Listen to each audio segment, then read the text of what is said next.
So hello everyone and welcome back to Marks Hub. In this particular session, we are going to start a very critical chapter from examinations point of view और इस chapter को पढ़ते ही हमारी पूरी की पूरी human physiology की जो यूनिट है वो कंप्लीट हो चुकी होगी। इस चैप्टर का नाम है केमिकल कंट्रोल एंड इंटीग्रेशन, यानी केमिकल्स कौन कौन से ऐसे जो कि हमारी बॉडी में सिक्रीट होते हैं और एक किस हिसाब से हमारी बॉडी के अलग अलग फंक्शंस को, अलग अलग ऑर्गन्स को कोऑर्डिनेट कराते हैं या इंटीग्रेट कराते हैं। So in the last chapter, we have understood very well about the neural control and coordination. तो केमिकल कंट्रोल एंड कोऑर्डिनेशन की जरूरत क्यों है, सबसे पहले तो हमें इस बात को समझना पड़ेगा। So let's make a diagram of neuron over here. Let's say यहां पर हम सबसे पहले डिस्कशन करेंगे न्यूरल कंट्रोल एंड कोऑर्डिनेशन की। तो जब आप न्यूरॉन का डायग्राम बनाते हो तो समझ लीजिए आपके पास कोई सिग्नल आया या कोई भी पर्टिकुलर स्टिमुलस आया। ये जो सिग्नल है ये किस द्वारा रिसीव किया जाएगा? The dendrites will receive this signal, so we are going to make a lot of dendrites over here, right? ये आपका जो है मल्टीपोलर न्यूरॉन है, तो यहाँ पर डेंड्राइट काफी सारे हैं। ये मैंने सेंटर पे एक न्यूक्लियस बना दिया है, तो this part is called as dendrite, जहां से आप सिग्नल को या स्टिमुलस को रिसीव करते हैं। ये जो सेंट्रल पार्ट है इसे आप साइटोन बोलते हैं या सोमा बोलते हैं या सेल बॉडी बोलते हैं। और उसके बाद जो सिग्नल है ये आपका ट्रांसफर कर दिया जाएगा टुवर्ड्स द एक्सॉन। तो ये जो लंबी सी आपकी पाइप लाइक स्ट्रक्चर है इसको आप एक्सॉन बोल देते हैं, और ये सिग्नल आपका फिर नर्व एंडिंग तक पहुंच जाता है, यानी एक्सॉन की जो एंडिंग्स हैं जिनको आप क्या बोल रहे हो, साइनेप्टिक नॉब बोल रहे हो या साइनेप्टिक बल्ब बोल रहे हो, यहां तक पहुंच जाते हैं। तो सिग्नल आपका यहां तक पहुंचा एंड अल्टीमेटली इस सिग्नल को कहां जाना है? इस सिग्नल को जाना है किसी ऑर्गन में या फिर किसी ग्लैंड के अंदर, या आप कह सकते हैं किसी पर्टिकुलर मसल के अंदर। जहां पर भी आपको सिग्नल भेजना है, चाहे वो कोई सेल हो चाहे कोई टिश्यू हो, वहां पर आप इस फाइनल एक्सॉन के टर्मिनस को इंटीग्रेट करा देंगे। तो पहली चीज हमें यह जाननी है कि क्या बॉडी के अंदर जितने भी सेल हैं उन सब के अंदर इस वायरिंग को आप लोग एस्टेब्लिश कर सकते हो? The answer is no. So first answer है नो, कि आप जो है ईच सेल के अंदर, each cell of your body, each cell of your body can't have neuronal invagination, यानी न्यूरॉन जो है ये इन्वेजिनेट नहीं कर सकते उनके अंदर, ये न्यूरॉन जो है ये पेनिट्रेट नहीं कर सकते हर सेल के अंदर। यानी कि आप ये कह सकते हो कि जिस सेल के अंदर ये तार का सिग्नल नहीं जा पा रहा है वहां पर आपको किसी और मेथड का इस्तेमाल करना पड़ेगा सिग्नल्स को भेजने के लिए। तो अगर आपके हर सेल के अंदर ये वायरिंग नहीं हो रखी, ये तार नहीं बिछे हुए, तो कहीं ना कहीं पर आपको केमिकल्स का इस्तेमाल करना पड़ेगा। Therefore chemical integration is used, chemical integration is used. क्यों? क्योंकि आपका जो ब्लड है उसके थ्रू ट्रेवल करते हैं आपके हॉर्मोन्स। तो अगर आपका ब्लड है ये हर सेल के अंदर जा रहा है, हर टिश्यू के अंदर जा रहा है आपका ऑक्सीजन और न्यूट्रिएंट्स लेके, तो वो उस ऑक्सीजन और न्यूट्रिएंट के साथ साथ हॉर्मोन्स के नाम पर सिग्नल भी लेकर के जा सकता है। दूसरी इंपॉर्टेंट जो यहां पर डिफिकल्टी थी न्यूरॉन के अंदर वो ये थी कि न्यूरॉन की मेम्ब्रेन जो है ये आपकी पोलराइज्ड रहती है। The membrane of neuron, the membrane of neuron is polarised, is polarised. हमने देखा था इन लास्ट चैप्टर कि अगर आप रेस्टिंग स्टेट में देखोगे इस न्यूरॉन की मेम्ब्रेन को तो आपको क्या पता लगेगा कि बाहर की साइड आपके 3 सोडियम फेंके जाते हैं, तो बाहर की जो साइड रहती है it is positive in nature, जबकि अंदर की जो साइड है इट इज कंपैरेटिवली नेगेटिव, क्योंकि अंदर की साइड 2 पोटेशियम फेंके जाते हैं via the sodium potassium pump, और अंदर की साइड कुछ नेगेटिवली चार्ज प्रोटीन्स भी कंसंट्रेटेड होते हैं। तो मेम्ब्रेन जो है इनिशियली अगर ये रेस्टिंग स्टेट में है तो रेस्टिंग स्टेट में अंदर की मेम्ब्रेन हमेशा नेगेटिव रहेगी और बाहर की मेम्ब्रेन जो है हमेशा पॉजिटिव रहेगी। तो एक बार में ये एक ही सिग्नल ले सकती है। इसका मतलब क्या हुआ? अगर मैंने एक सिग्नल भेजा है इस न्यूरॉन के थ्रू तो ये जो पॉजिटिव नेगेटिव चार्ज है रिवर्स हो गया था। In the transmission of nerve impulse हमने देखा था कि नेगेटिव चार्जेस बाहर चले गए थे, अंदर आ गए थे आपके पॉजिटिव चार्जेस। और फिर जब सिग्नल आपका पूरा ट्रांसफर हो चुका था इस पूरे एक्सॉन से, तो आपने क्या किया था? दोबारा से इनको बाहर की साइड पॉजिटिव और अंदर की साइड नेगेटिव करवा दिया था वाया सोडियम पोटेशियम पंप। यानी कि एक बार अगर सिंगल सिग्नल आ चुका है, अगर एक बार सिंगल सिग्नल आ चुका है इस न्यूरॉन के अंदर, तो जब तक वो सिंगल सिग्नल पास नहीं हो जाएगा तब तक ये दूसरे सिग्नल को न्योता नहीं दे सकता। यानी एक टाइम में सिर्फ एक सिग्नल पास हो सकता है। लेकिन यहीं पर अगर आप कॉन्ट्राडिक्शन में बात करें ब्लड की, तो blood can carry hundreds of hormones. कोई दिक्कत नहीं है, आपके जितने भी हार्मोन है आप सारे ब्लड में छोड़ दोगे तो भी कोई दिक्कत नहीं है। So blood can carry multiple hormones in the same stream, in the same flow. Multiple hormone यहां पर आप भेज सकते हो और ये एक दूसरे को बिल्कुल भी इंटरफेयर नहीं करते। क्यों नहीं करते? क्योंकि हर हार्मोन जो है आपका ब्लड के थ्रू ट्रेवल जरूर करता है, लेकिन इनकी डेस्टिनेशंस अलग अलग होती हैं। समझ लीजिए यहां पर मेरी ब्रेन के अंदर हाइपोथैलेमस है, यहां पर हाइपोथैलेमस या लेट से पिट्यूटरी से कोई आपका हार्मोन बना, और ये पिट्यूटरी से जो हार्मोन बना है इसे कहा जाना है किडनी के ऊपर प्रेजेंट जो आपका एड्रिनल ग्लैंड है इसके ऊपर जाना है। तो मैंने जो है यहां से ब्लड स्ट्रीम के थ्रू इस हार्मोन को छोड़ दिया है कि भाई तुम अब अपने निर्धारित जगह पर पहुंच जाओ। तो निर्धारित जगह का कैसे पता लगेगा? ये जो एड्रिनल ग्लैंड है इसके सेल्स के ऊपर क्या रहेंगे? प्रोटीन्स के बने हुए रिसेप्टर रहेंगे, and these receptors are very very specific. तो जो आपका ब्लड स्ट्रीम है उसके अंदर जो हॉर्मोन्स रहेंगे which are specific to the adrenal gland, सिर्फ वही यहां पर आकर के बाइंड कर पाएंगे। तो इसका मतलब यह है कि आप एक साथ अगर 50 हार्मोन्स को भी ब्लड के अंदर छोड़ देते हो तो वो ब्लड के जो हार्मोन्स हैं वो मिक्स नहीं होंगे, एक दूसरे के काम के साथ इंटरफेयर नहीं करेंगे, क्योंकि उनकी डेस्टिनेशन अलग अलग है। क्योंकि जिस भी सेल को उस हार्मोन की जरूरत है उस सेल की मेम्ब्रेन के ऊपर कोई ना कोई प्रोटीन का रिसेप्टर जरूर लगा हुआ होगा जो कि उसे आते ही कैच कर लेगा और ब्लड स्ट्रीम से विड्रॉ कर लेगा। तो पहले तो हमें यह पता होना चाहिए कि क्यों हमें जरूरत पड़ी केमिकल कंट्रोल एंड इंटीग्रेशन की। तो उसके दो साफ साफ छोटे छोटे से रीजन है। पहली बात कि जो इलेक्ट्रिकल वायरिंग है यानी न्यूरल कंट्रोल एंड कोऑर्डिनेशन है, ये हर सेल तक पेनिट्रेट नहीं कर पाता, हर सेल तक इन्वेड नहीं कर पाता, लेकिन ब्लड आपका हर सेल तक जाता है तो आपको ब्लड की जरूरत पड़ेगी। दूसरी चीज कि अगर आपने इस मेम्ब्रेन को एक्साइट कर दिया है तो एक बार में एक ही सिग्नल ये ट्रांसफर कर पाएगा, लेकिन ब्लड के अंदर आप मल्टीपल हार्मोन्स को छोड़ सकते हो और एक ही बार में कई सारे सिग्नल्स जा सकते हैं। इसीलिए आप कहते हो कि न्यूरल कनेक्शन जो रहता है ये तो आपको डायरेक्टली सेल के अंदर सिग्नल देके जाएगा, तो इसे आप क्या कहते हो? इसे आप point two point connectivity provide करने वाला मैकेनिज्म कहते हो। या आपका point two point connectivity provide करता है।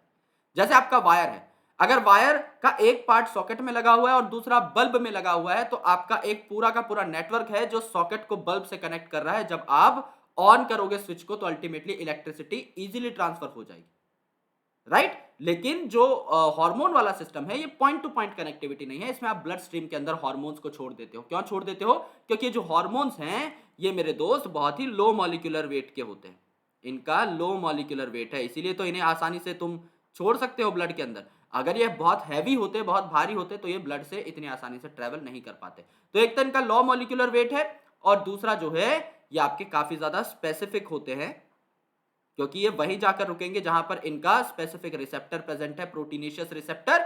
तो इनका जो अमाउंट है जिसमें ये बनते हैं वो भी काफी कम होता है, ये नैनोग्राम्स में बनते हैं, बहुत ही कम अमाउंट में बनते हैं। तो आपको जो है इनके बहुत ज्यादा अमाउंट की जरूरत नहीं पड़ती, राइट? तो दिस वाज अबाउट कि आपको क्यों इन दोनों मैकेनिज्म्स की जरूरत है। इसीलिए आपकी बॉडी में अगर कोई पूछ ले किस हिसाब का कंट्रोल होता है तो आप बोल सकते हैं न्यूरो एंडोक्राइन कंट्रोल। इसको पूरा नाम जो दिया जाता है वो है न्यूरो एंडोक्राइन कंट्रोल। न्यूरो का मतलब न्यूरोनल सिस्टम यानी न्यूरॉन्स और सेंट्रल नर्वस सिस्टम, देन आपका एंडोक्राइन का मतलब हार्मोनल सिस्टम, ये दोनों मिलकर के कंट्रोल करते हैं। तो आपकी बॉडी का जो टोटल कंट्रोल मैकेनिज्म है ये क्या है? न्यूरो एंडोक्राइन मैकेनिज्म हो जाएगा। अब हम बात करते हैं specifically about the endocrine mechanism कि किस हिसाब से चीजें यहां पर टेक प्लेस करती हैं। तो एंडोक्राइन सिस्टम पढ़ने से पहले न्यूरॉन को जान लेते हैं। न्यूरॉन आपको point two point coordination provide करता है, लेकिन न्यूरल जो कोऑर्डिनेशन है फास्ट तो है क्योंकि पॉइंट टू पॉइंट कनेक्टिविटी है, तो झटपट अपने टारगेट ऑर्गन तक ये क्या पहुंचा देगा? सिग्नल पहुंचा देगा, लेकिन ये शॉर्ट लिव्ड है, बिल्कुल थोड़ी देर के लिए जनरेट होता है। आपको दोबारा से सिग्नल पकड़ना पड़ेगा, दोबारा से सिग्नल को भेजना पड़ेगा ऑर्गन तक, क्योंकि एक ही बार मेम्ब्रेन एक सिग्नल को ले पाएगी, ये बात हम डिस्कस कर चुके हैं। दूसरा इंपॉर्टेंट पॉइंट कि जो नर्व फाइबर्स हैं ये आपके हर सेल में इनर्वेट भी नहीं किए हुए होते, इसीलिए आपको क्या चाहिए? इसीलिए आपको एक special kind of coordination and integration mechanism चाहिए जिसमें हार्मोन्स आपकी हेल्प करते हैं, क्योंकि ये आपके अलग अलग सेल्स तक भी जा सकते हैं एज वेल एज ये सैचुरेट भी नहीं होते। आप ब्लड में कितने भी हार्मोन्स लोड कर सकते हो। तो न्यूरल और एंडोक्राइन दोनों सिस्टम मिलकर के क्या करते हैं? जॉइंटली रेगुलेट करते हैं हमारी बॉडी को। तो इसे आप क्या कहते हैं? न्यूरो एंडोक्राइन रेगुलेशन कहते हैं। इसे आप क्या कहते हैं? Neuro endocrine regulation. This is very very critical. तो न्यूरल इंटीग्रेशन हम पढ़ चुके हैं इन द चैप्टर 21। आज हम एंडोक्राइन सिस्टम के बारे में डिटेल में पढ़ेंगे कि एंडोक्राइन रेगुलेशन किस हिसाब से होती है। So let's talk about it कि हमारी बॉडी में सबसे पहले तो कौन कौन से ऐसे असेंशियल ग्लैंड्स हैं जो प्रेजेंट हैं। हम इन्हें ग्लैंड नाम क्यों देते हैं, ग्लैंड है और ये भी एंडोक्राइन ग्लैंड कहलाते हैं, right. All these are endocrine glands.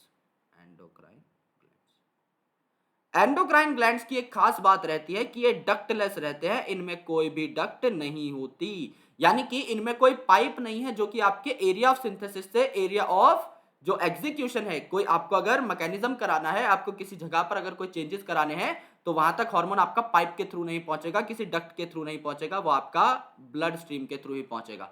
तो जो एंडोक्राइन ग्लैंड्स होते हैं इन्हें आप क्या बोलते हैं, डक्टलेस ग्लैंड बोलते हैं।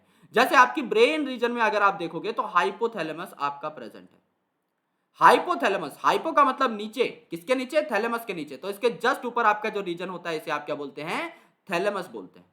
फोर ब्रेन का रीजन है। तो फोर ब्रेन में आपके तीन असेंशियल पार्ट थे, cerebrum, hypothalamus and your thalamus, जिनको आप डायनसेफेलॉन बोल रहे थे, हाइपोथैलेमस और थैलेमस को मिला करके। तो इसमें जो हाइपोथैलेमस पार्ट है ना, ये क्या करता है, ये आपके कुछ एसेंशियल हार्मोन्स बनाता है। कुछ पॉजिटिव हार्मोन्स हैं जो कि चीजों को कुछ सिक्रीट करने पे मदद करते हैं, कुछ आपके नेगेटिव हार्मोन्स हैं जो किसी और ग्लैंड में जाकर के उसको किसी पर्टिकुलर हार्मोन की सिक्रीशन करने से रोकेंगे, और कुछ एसेंशियल हार्मोन्स भी यहां पर हैं जिनके बारे में हम डिटेल में बात करेंगे। देन यहां पर ब्रेन रीजन में ही अगर आप देखें तो आपका पीनियल ग्लैंड मौजूद है। पीनियल ग्लैंड क्या है, पीनियल ग्लैंड आपकी बॉडी की क्लॉक है। इसे आप क्या कहते हैं, इसे आप बायोलॉजिकल क्लॉक भी कहते हैं, राइट। इसे आप बायोलॉजिकल क्लॉक भी कहते हैं, और ये आपकी बॉडी का सबसे छोटा एंडोक्राइन ग्लैंड भी माना जाता है, राइट।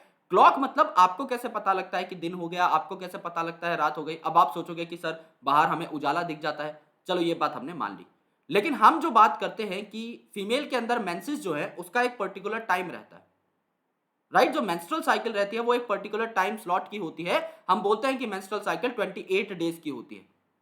अब हम कैलेंडर देख पा रहे हैं, लेकिन हमारी बॉडी के अंदर जो पीनियल ग्लैंड है वो एक एक्चुअल कैलेंडर है। ये आप जब से पैदा होते हो और जब आप अपनी लाइफ साइकिल को स्टार्ट कर देते हो, तब से ये ऑर्गेनाइज्ड वे में काम करना चालू कर चुका होता है। ये पहचान लेता है कि एक दिन की परिभाषा क्या है, राइट। क्योंकि आप एक सीक्वेंस ऑफ इवेंट्स को रिपीट करते हो ऑन डेली बेसिस। जब आप स्कूल जाते हो आपका जो एकदम टाइम टेबल है वो एकदम आइडियलाइज रहता है।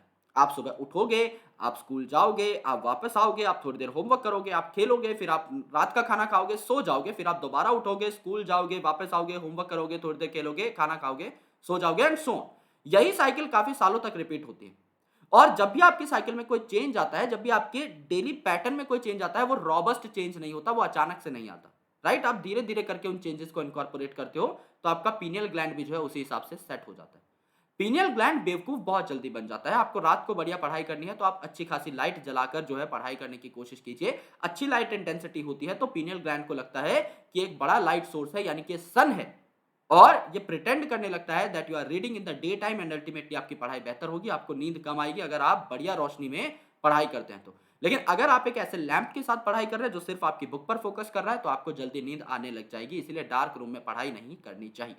सिमिलरली अगर आप चाहते हैं कि आपको रात को बेहतर नींद आए, तो आप अपने फोन से जो है थोड़ा सा ताल्लुकात तोड़ लीजिए, क्योंकि अगर आप रात को फोन देख करके सोते हैं तो वो जो स्क्रीन है वो आपके पीनियल ग्लैंड को बेवकूफ बना देती है, एंड आपको ये महसूस होने लगता है कि दिन लग रहा है। Okay, you know at that particular point of time कि रात है, लेकिन पीनियल ग्लैंड को ऐसा लगता है कि दिन है, और आपको फिर नींद आने में बहुत ज्यादा टाइम लग जाता है। ये चीज आपने काफी बार महसूस भी की होगी। तो अगर आप अच्छी नींद चाहते हैं, बेहतर नींद चाहते हैं, एक हेल्दी लाइफस्टाइल चाहते हैं, तो रात को फोन बहुत ज्यादा ना चलाएं। ओके, देन आपका पिट्यूटरी जो कि हाइपोथैलेमस के जस्ट नीचे प्रेजेंट रहता है। पिट्यूटरी आपके काफी सारे हार्मोन्स बनाता है, क्योंकि यहाँ पर एंटीरियर पिट्यूटरी जो है वो अलग हार्मोन्स बनाएगी, एंड पोस्टीरियर पिट्यूटरी जो है वो अलग हार्मोन्स को स्टोर करेगी। अब स्टोर वर्ड मैंने क्यों यहाँ पर इस्तेमाल किया, उसके लॉजिक के बारे में भी हम पढ़ेंगे। तो ये आपके ब्रेन रीजन के अंदर प्रेजेंट होते हैं तीनों की तीनों चीजें। कौन सी, हाइपोथैलेमस, आपका पिट्यूटरी एंड आपका पीनियल ग्लैंड। जब आप इस रीजन में बढ़ते हैं तो आपको थायराइड दिखाई दे जाता है। ओके, तो आगे की साइड जो है ये आपका थायराइड है, और इसी थायराइड के पीछे आपके चार छोटे छोटे लोब्स लगे हुए हैं। उन चार छोटे छोटे लोब्स को आप क्या कहते हैं, पैराथायराइड बोलते हैं। तो ये जो चार मैंने छोटी छोटी यहाँ पर डॉट्स बनाए हैं, ये आपके डोर्सल साइड में प्रेजेंट है, जिनको आप पैराथायरॉयड बोलते हैं। तो थायराइड और पैराथायरॉयड दोनों की पोजीशन ये गले वाली। इसके बाद अगर आप देखते हैं आपके लंग्स के बीच में, तो आपको यहां पर थाइमस दिखाई दे जाता है। ओके, तो ये थाइमस ग्लैंड है जो कि थाइमोसिन नाम के इंपॉर्टेंट हॉर्मोन्स सिक्रीट करता है। तो थाइमस जो है यहां पर आपको मिलेगा in the chest region, just in between the lungs. उसके बाद नीचे आपको पेनक्रियाज दिखाई देता है। पेनक्रियाज आपको पता है पेनक्रियाटिक जूस बनाता है, डाइजेशन में इसकी बात हो चुकी है। तो ये कैसा है, ये आपका एक हेटेरोक्राइन ग्लैंड है। हमने देखा था इसको हम क्या बोल रहे थे, मिक्स्ड ग्लैंड या कंपाउंड ग्लैंड या हेटेरोक्राइन ग्लैंड बोल रहे थे। हेटेरोक्राइन मतलब दोनों प्रकार की क्राइन एबिलिटी है इसके अंदर। ये एक्सोक्राइन भी है, यानी एंजाइम भी बनाएगा, जैसे कि आपके डाइजेस्टिव एंजाइम्स पेनक्रियाटिक जूस के अंदर जो प्रेजेंट थे, और ये आपका एंडोक्राइन भी है, यानी ये हार्मोन भी बनाएगा, जैसे कि इंसुलिन और ग्लूकागॉन। किडनी के ऊपर जो टोपी थी, जो हमने एक्सक्रीटरी सिस्टम में देखी थी, किडनी के ऊपर ये जो टोपियां हैं, ये क्या है, आपकी एड्रिनल ग्लैंड हैं। एड्रिनल ग्लैंड, यहां पर भी अलग अलग रीजन है एड्रिनल ग्लैंड के अंदर, adrenal cortex and adrenal medulla, जो कि अलग अलग हार्मोन्स बनाएंगे, इनके बारे में भी हम पढ़ेंगे। और अगर आप एक मेल हो तो आपके अंदर जो है टेस्टिस प्रेजेंट होंगे, जो कि एंड्रोजन्स वगैरह सिक्रीट करेंगे। एंड अगर आप एक फीमेल हो तो आपके अंदर ओवरीज प्रेजेंट होंगी। These are called as the primary sex organs. इन्हें प्राइमरी सेक्स ऑर्गन्स क्यों कहा जाता है, क्योंकि ये जो टेस्टिस है इसी के अंदर आपका स्पर्म भी बनता है। तो जो गैमीट बनाता है उसे प्राइमरी सेक्स ऑर्गन्स कहते हैं। और ये जो ओवरी है इसी के अंदर आपका ओवम बनता है या एग बनता है, इसीलिए इसको भी प्राइमरी सेक्स ऑर्गन बोला जाता है in case of female. Egg और ओवम बनाने के साथ साथ ये क्या करते हैं, ये आपके सेक्स हार्मोन्स भी बनाते हैं। जैसे कि आपकी जो फीमेल है इसके अंदर सेक्स हार्मोन्स कौन से होंगे, आपके प्रोजेस्टेरॉन और एस्ट्रोजन, जबकि आपका जो मेल है इसके अंदर आपके एंड्रोजन्स मौजूद होंगे, जैसे कि आपका टेस्टोस्टेरॉन। तो ये सारी चीजें हमें पढ़नी है बारी बारी, यानी हम सबसे ऊपर से स्टार्ट करेंगे, यानी हम हाइपोथैलेमस से स्टार्ट करेंगे, देन पिट्यूटरी की बात करेंगे, पीनियल की बात करेंगे, thyroid, parathyroid, thymus, pancreas, adrenal and then testis, ovary, और तब जाके आपका जो है चैप्टर कंप्लीट होगा। इसके साथ साथ हम बात करेंगे the mechanism of hormone action, कि आपके दो अलग अलग प्रकार के मैकेनिज्म होते हैं। एक वो जो मेम्ब्रेन को ब्रीच कर सकते हैं। अब मेम्ब्रेन को लिपिड नाम की चीज आसानी से तोड़ सकती है या उसको क्रॉस कर सकती है।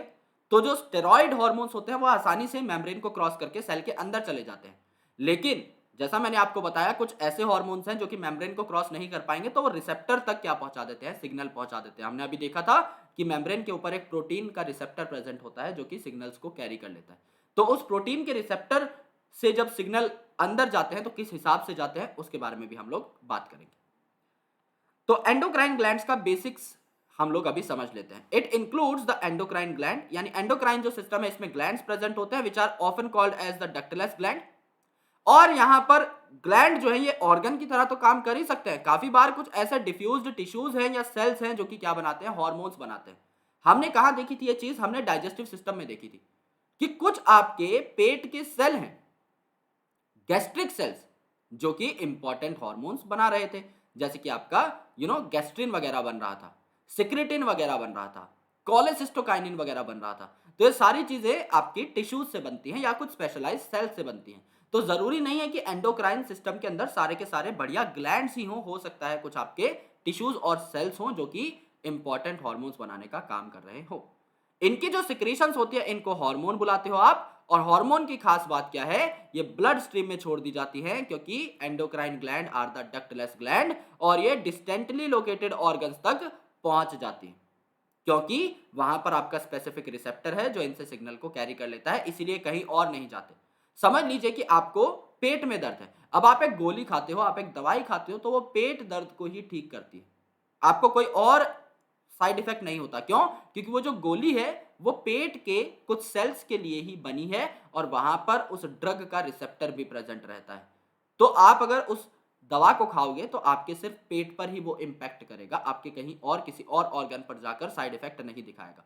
तो ये जो रिसेप्टर का और सिग्नल का एक मेल है, जो एक लिंक है, ये बहुत ही ज्यादा प्यारा है और बहुत ही ज्यादा असेंशियल भी है।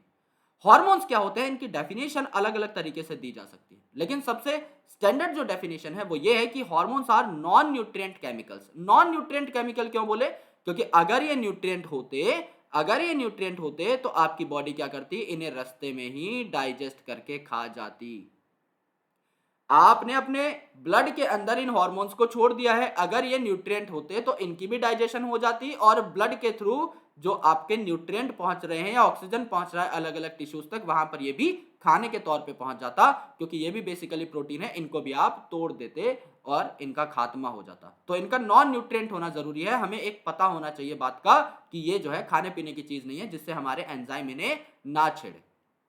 और ये क्या करते हैं, नॉन न्यूट्रिएंट होने के साथ साथ ये इंटरसेलुलर मैसेंजर्स पर इंटरसेलुलर मैसेंजर्स का काम करते हैं। इंटर का मतलब इन बिटवीन, ओके, सेल्यूलर मतलब सेल्स के बीच में। तो एक सेल ने अगर कोई हार्मोन बनाया तो वो दूसरे सेल तक जा सकता है, और ये ट्रेस अमाउंट में बनते हैं, यानी बहुत ही कम अमाउंट में बनते हैं। जैसा मैंने आपको बताया था, इनका अमाउंट नैनोग्राम्स तक में भी हो सकता है। क्यों? क्योंकि ये बहुत ही ज्यादा स्पेसिफिक है और ये रास्ते में यूटिलाइज भी नहीं होते, क्योंकि नॉन न्यूट्रिएंट है तो जितने बने हैं उतने ही अगले ऑर्गन तक पहुंच जाएंगे, और सिंस ये बहुत स्पेसिफिक है तो ये अच्छे से काम कर देते हैं। इनकी बहुत कम क्वांटिटी की हमें जरूरत होती है।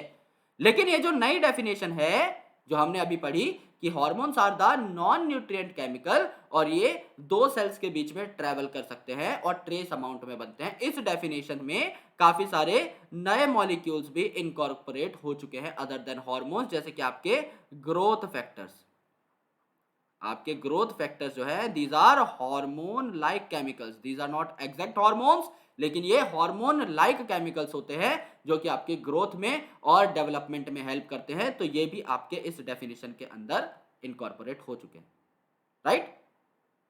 वर्टिब्रेट जो है इनमें एक ज्यादा इलेबोरेट सिस्टम देखने को मिलता है। अगर आप बात करें वर्टिब्रेट्स की तो यहां पर आपके हार्मोन्स का जो नंबर है ये ज्यादा है, हार्मोन्स का नंबर वर्टिब्रेट्स में ज्यादा है, और एंडोक्राइन सिस्टम जो है इसके अंदर ग्लैंड्स भी आपके ज्यादा है इन केस ऑफ वर्टिब्रेट। जबकि जो इनवर्टिब्रेट्स रहते हैं ये आपके पुअरली डेवलप्ड एंडोक्राइन सिस्टम को कंटेन करते हैं, इनमें कोई बहुत ही ज्यादा खतरनाक सिस्टम देखने को हमें नहीं मिलता है, राइट। और ये बहुत ही ऑब्वियस सी बात है, इसीलिए वर्टिब्रेट्स ज्यादा डेवलप्ड है। जब हम ह्यूमन एंडोक्राइन सिस्टम की बात करते हैं तो हम अलग अलग ग्लैंड्स के बारे में पढ़ते हैं। सबसे पहले ब्रेन में जो प्रेजेंट है आपका हाइपोथैलेमस, थैलेमस के नीचे, उसकी बात करेंगे। फिर पिट्यूटरी की हम लोग बात करेंगे, एंड देन हम पीनियल ग्लैंड की यानी बायोलॉजिकल क्लॉक की बात करेंगे। जब हम ब्रेन से नीचे आ गए गले वाले पार्ट पे तो यहां पर थायराइड प्रेजेंट है, और यहीं पर इस थायराइड के पीछे डॉर्सल साइड में पैराथायराइड ग्लैंड प्रेजेंट है। फिर हम छाती के रीजन में जब पहुंचे तो लंग्स के बीच में आपका थाइमस प्रेजेंट है। किडनी वाले रीजन में जब पहुंचे तो किडनी की टोपी एड्रेनल ग्लैंड प्रेजेंट है। उसके बाद हम पेनक्रियाज तक पहुंचे, एंड अल्टीमेटली हम लोग गोनैड्स की तरफ बढ़ गए, यानी हमारे जो इंपॉर्टेंट सेक्स ऑर्गन्स हैं इनके साथ एसोसिएटेड जो गोनैड्स हैं, जो कि हमारे sex hormones as well as हमारे गैमीट्स बनाएंगे, उनके बारे में हम चर्चा करेंगे। So we need to discuss about all these glands in this chapter. तो हम अपनी शुरुआत कर देते हैं किससे, सबसे पहले और सबसे क्रिटिकल पार्ट से, दैट इज हाइपोथैलेमस। नाम क्या है? हाइपो। हाइपो का मतलब होता है बिलो या नीचे या कम, बिलो थैलेमस। तो अगर यह हाइपोथैलेमस रीजन है तो इसके चारों ओर, इसके ऊपर कौन सा रीजन प्रेजेंट रहेगा, इसके चारों ओर कौन सा रीजन प्रेजेंट रहेगा? थैलेमस। क्या इसमें कोई रॉकेट साइंस वाली बात कर दी है मैंने? नहीं, ये एक लॉजिक है कि आपका थैलेमस ऊपर रहेगा, उसके नीचे जो पार्ट है उसी को आपने क्या बोला है? प्यार से हाइपोथैलेमस बोला है। हाइपोथैलेमस हमने कहां पढ़ा था? फोर ब्रेन के अंदर। तो फोर ब्रेन जो है मेरे दोस्त, उसमें आपके इंपॉर्टेंट पार्ट्स थे जैसे कि सेरिब्रम और डायनसेफेलॉन। तो डायनसेफेलॉन में there were two parts called as thalamus and hypothalamus. ये दोनों मिलकर के क्या बना रहे थे? दोनों मिलकर के डायनसेफेलॉन बना रहे थे, ओके। सो ये जो डायनसेफेलॉन है फोर ब्रेन के अंदर, यहां पर आपका हाइपोथैलेमस प्रेजेंट है जो कि एक स्पेक्ट्रम ऑफ बॉडी फंक्शंस को रेगुलेट कर सकता है। ये जो डायग्राम आपको दिखाई दे रहा है इसके अंदर आप लोग नोट कर सकते हो कि आपकी एक्चुअल पोजीशन हाइपोथैलेमस की कौन सी, ओके। ये जो हाइपोथैलेमस है इसमें न्यूरोसिक्रीटरी सेल्स होते हैं। न्यूरोसिक्रीटरी सेल्स मतलब ऐसे सिक्रीटरी सेल्स हैं जो कि न्यूरोनल है ओरिजिन में, जिनको आप प्यार से क्या बोलते हो? न्यूक्लियाई भी बोलते हो। तो ये जो सेल्स हैं, क्योंकि इन्हें न्यूरोसिक्रीटरी बोला हुआ है, तो ये न्यूरल कनेक्शन भी शो करते हैं, और जो भी हार्मोन्स ये बनाएंगे, जो भी सिग्नल्स इनके पास होंगे, वो ये किसको पहुंचाएंगे? पिट्यूटरी ग्लैंड तक पहुंचाएंगे। तो न्यूरोसिक्रीटरी सेल्स जो न्यूक्लियाई जिन्हें आप बोल रहे हैं, यहां पर ये सिक्रीट करेंगे अलग अलग टाइप के हार्मोन्स, और ये पिट्यूटरी हार्मोन्स की रेगुलेशन कर पाएंगे। यानी हाइपोथैलेमस से अगर कोई सिग्नल जाता है पॉजिटिव तो पिट्यूटरी में हार्मोन्स बनना स्टार्ट हो जाएंगे। अगर हाइपोथैलेमस से सिग्नल जाता है नेगेटिव तो पिट्यूटरी में हार्मोन्स बनना बंद हो जाएंगे। यानी पिट्यूटरी को एक्चुअल में कंट्रोल करने का काम कौन करता है? पिट्यूटरी से चीजों की सिंथेसिस होगी या नहीं, ये रेगुलेट करने का काम कौन करता है? हाइपोथैलेमस। और कैसे रेगुलेट करता है? न्यूरल मैकेनिज्म से। इनके अंदर न्यूरॉन्स इनकॉर्पोरेटेड होते हैं। तो इसके बारे में भी हम पढ़ेंगे कि किस प्रकार की रेगुलेशन आपका हाइपोथैलेमस शो करता है पिट्यूटरी के साथ। तो हाइपोथैलेमस अलग अलग टाइप के हार्मोन बनाता है। पहले आपके रिलीजिंग हार्मोन। रिलीजिंग हार्मोन क्या है? ये आपके पॉजिटिव सिग्नल है, ये आपके पॉजिटिव सिग्नल है, जैसे कि जीएनआरएच। जीएनआरएच का फुल फॉर्म क्या है? Gonadotropin releasing hormone. गोनेडोट्रोपिन क्या होते हैं? ये आपके होते हैं एलएच और एफएसएच यानी ल्यूटिनाइजिंग हार्मोन और फॉलिकल स्टिमुलेटिंग हार्मोन। गोनेडोट्रोपिन मतलब ये आपके गोनैड्स पे एक्ट करते हैं, ये आपके सेक्सुअल ऑर्गन्स पे एक्ट करते हैं, यानी सेक्सुअल डेवलपमेंट से रिलेटेड जो प्रोसेसेस होंगे ये आपके एलएच और एफएसएच रेगुलेट करेंगे। लेकिन एलएच और एफएसएच कैसे बनेगा? जब जीएनआरएच उन्हें मिलेगा हाइपोथैलेमस से। यानी क्या हुआ यहां पर? ये जो आपका हाइपोथैलेमस था, इस हाइपोथैलेमस से क्या गया? जीएनआरएच गया। और ये जो जीएनआरएच था, it is a kind of positive signal. तो ये जीएनआरएच किसके पास पहुंचा मेरे दोस्त? ये जीएनआरएच आपका पहुंचा पिट्यूटरी के पास। और पिट्यूटरी के पास जीएनआरएच पहुंचा एज अ पॉजिटिव सिग्नल, तो पिट्यूटरी ने क्या करना स्टार्ट कर दिया? पिट्यूटरी ने आपका एलएच बनाना स्टार्ट कर दिया और पिट्यूटरी ने आपका एफएसएच बनाना स्टार्ट कर दिया। यही तो हमें चाहिए था और यही काम यहां पर हुआ भी, राइट? तो ये जो रिलीजिंग हार्मोन है ये पॉजिटिव सिग्नल देते हैं पिट्यूटरी को कि भाई तुम कुछ बनाओ, तगड़ा सा बना दो। इनहिबिटिंग हार्मोन यानी ये क्या करते हैं? ये आपका नेगेटिव सिग्नल देते हैं, ये चीजों को बनने से रोकते हैं। जैसे जो हाइपोथैलेमस है, यहां पर आपका एक नेगेटिव सिग्नल गया जिसको आप क्या बोलते हो? सोमैटोस्टैटिन। सोमैटोस्टैटिन नाम क्या है? स्टैटिन यानी रोकने वाला, किसी भी चीज को स्टैटिक कर देने वाला। तो यहां पर ये जो नेगेटिव सिग्नल गया ये आपका पिट्यूटरी पर गया। और पिट्यूटरी क्या बनाता है? पिट्यूटरी आपका बनाता है ग्रोथ हार्मोन। Growth hormone. उस ग्रोथ हार्मोन की सिक्रीशन को नेगेटिव कर दिया गया। अब जो ग्रोथ हार्मोन बन रहा था वो नहीं बना। तो क्या हुआ? अगर ये सोमैटोस्टैटिन बना है हाइपोथैलेमस से, तो पिट्यूटरी से ग्रोथ हार्मोन जो बन रहा था वो अब नहीं बन रहा है, यानी ग्रोथ रुक चुकी है। तो ये नेगेटिव हुआ ना, इसने आपकी ग्रोथ को रोक दिया। जबकि जीएनआरएच जो था ये पॉजिटिव था, ये तो आपको हेल्प कर रहा था गोनाडोट्रोपिन रिलीज करने में। और इसके साथ साथ दो जो सबसे स्पेशल हार्मोन्स बनाता है आपका हाइपोथैलेमस, ये है ऑक्सीटोसिन और वेसोप्रेसिन। ऑक्सीटोसिन और वेसोप्रेसिन, वेसोप्रेसिन को आप लोग एंटी डायूरेटिक हार्मोन भी बोलते हो, एडीएच। इनकी सबसे खास बात क्या है? कि ये आपके स्टोर होते हैं इन पिट्यूटरी, और स्टोर होते हैं वो भी इन पोस्टीरियर पिट्यूटरी। पोस्टीरियर पिट्यूटरी के अंदर ये जाकर स्टोर होते हैं। तो हमें लगता ऐसा है कि ये जो ऑक्सीटोसिन और वेसोप्रेसिन है ये पोस्टीरियर पिट्यूटरी में बनते हैं, बट ऐसा नहीं है। ये बनते हैं हाइपोथैलेमस में, उसके बाद पोस्टीरियर पिट्यूटरी तक चले जाते हैं और वहां पे सिर्फ स्टोर होते हैं और वहां से सिक्रीट होते हैं। यानी निकलते कहां से है? ये आपके पोस्टीरियर पिट्यूटरी से। तो ये बात आपके हाइपोथैलेमस की थी। अब इसको थोड़ा और डिटेल में देखते हैं, that how it is regulating its function and how it is regulating the pituitary. अब ये जो आपका पार्ट है, ये जो ग्रे कलर का पार्ट दिखाई दे रहा है, दिस इज हाइपोथैलेमस। और इस हाइपोथैलेमस में क्या है? आपके इंपॉर्टेंट न्यूरोसिक्रेटरी सेल्स हैं, जिनको आपने क्या बोल दिया है? जिनको आपने न्यूक्लियाई बोल दिया है। तो यहां पर क्या है? यहां पर आपके काफी सारे इंपॉर्टेंट न्यूरोसिक्रेटरी सेल्स हैं जिनको आपने न्यूक्लियाई बोल दिया है। और ये न्यूक्लियाई क्या कर रहे हैं? ये आपकी चीजें सिंथेसाइज कर रहे हैं। ये रिलीजिंग हार्मोन भी सिंथेसाइज कर रहे हैं, जैसे गोनाडोट्रोपिन रिलीजिंग हार्मोन। ये इनहिबिटरी हार्मोन भी सिंथेसाइज कर रहे हैं, जैसे कि आपका सोमैटोस्टैटिन। और ये आपके ऑक्सीटोसिन वेसोप्रेसिन को भी सिक्रीट कर रहे हैं, बना रहे हैं, राइट? अब देखो, ये जो कुछ आपके हाइपोथैलेमिक हार्मोन है, ये आपके इस न्यूरॉन के थ्रू, यहां पर ये वाला पार्ट कौन सा है? डेंड्राइट पार्ट है।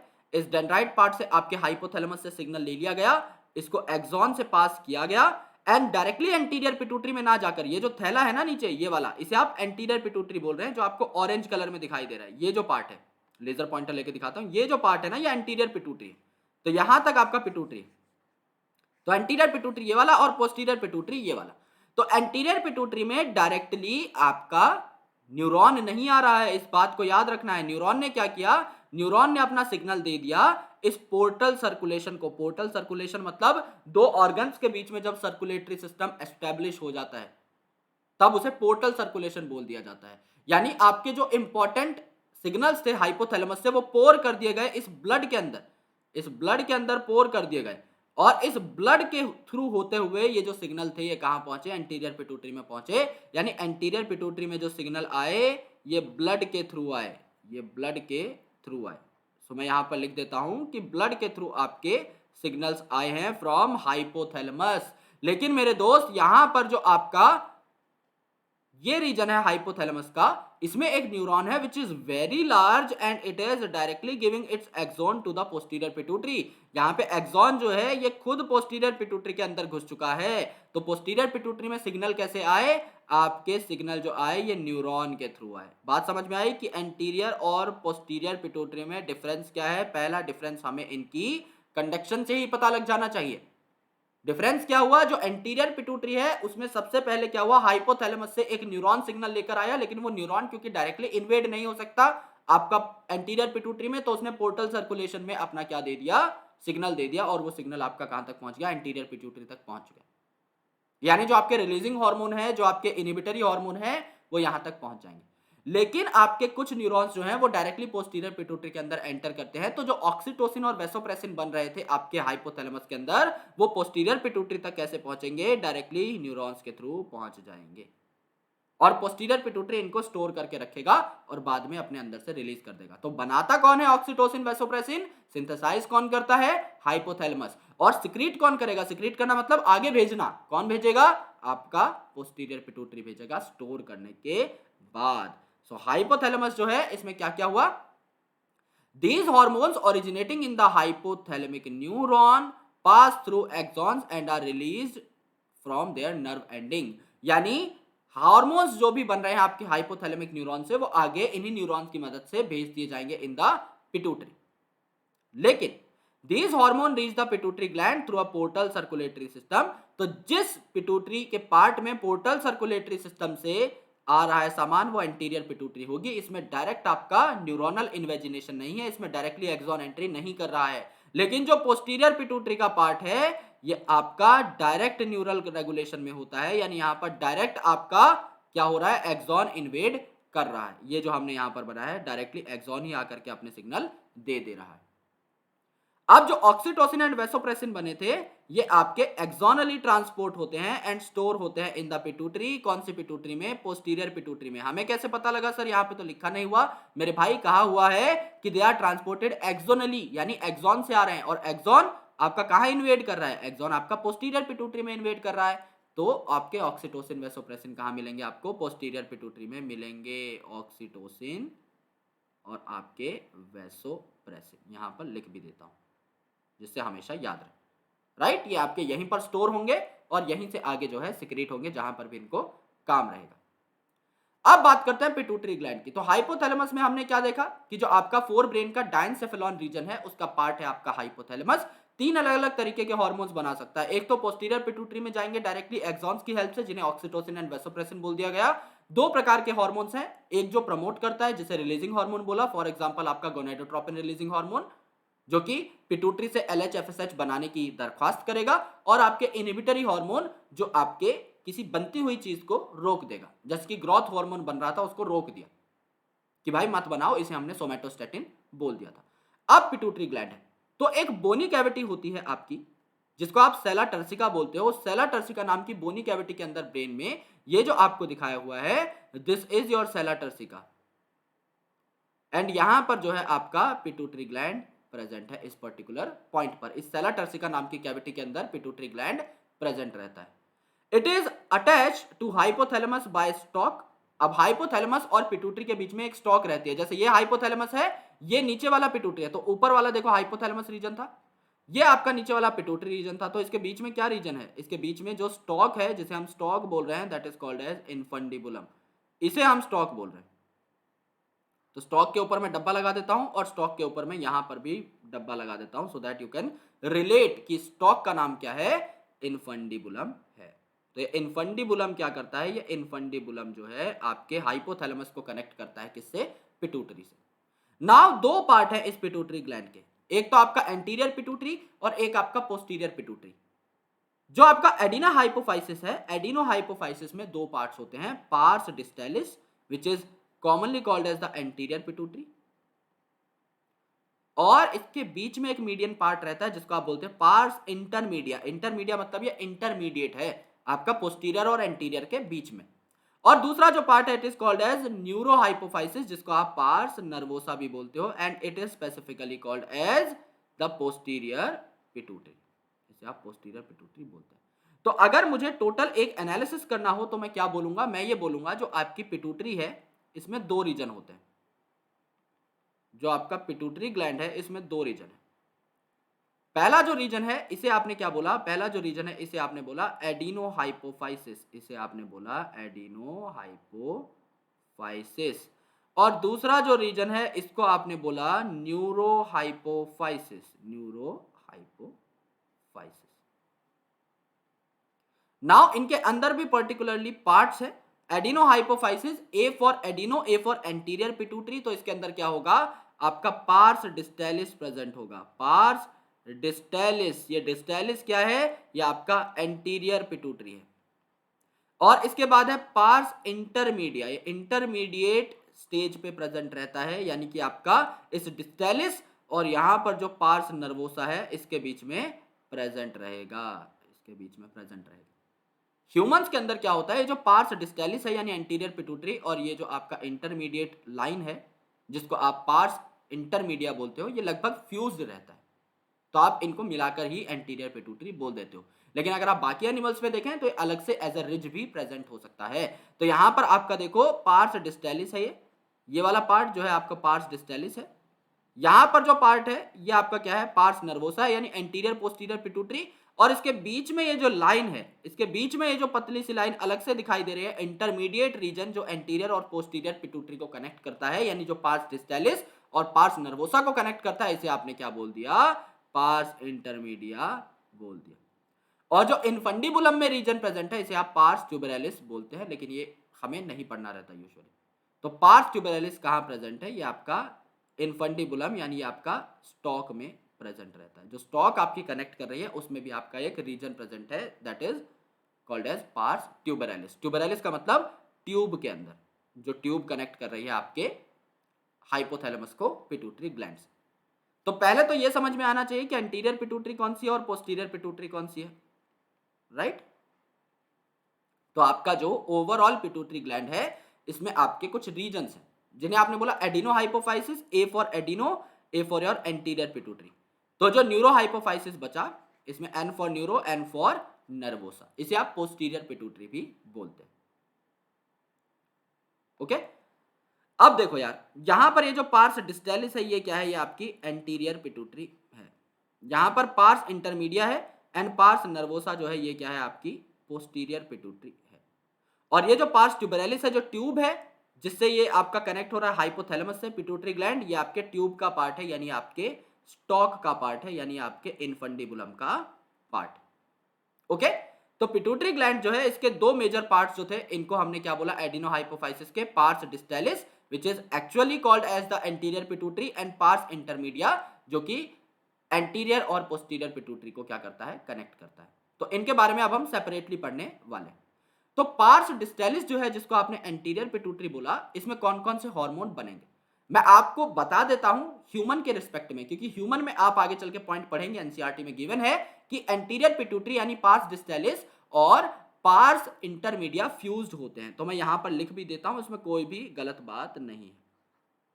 इन ह्यूमंस स्पेसिफिकली, क्योंकि हम ह्यूमन का एंडोक्राइन सिस्टम पढ़ रहे हैं तो ह्यूमन की इज्जत करना थोड़ा सा जरूरी है। इन ह्यूमंस अगर आप देखें तो पार्स डिस्टेलिस यानी इसको आप क्या बोल रहे हो, anterior pituitary, and pars intermedia जो कि इंटरमीडिएट रिज है between anterior and posterior pituitary, they are fused, ये दोनों फ्यूज्ड होते हैं, राइट। तो इनके हार्मोन्स को अगर हम इकट्ठा पढ़ लें तो हमें कोई भी दिक्कत नहीं होगी।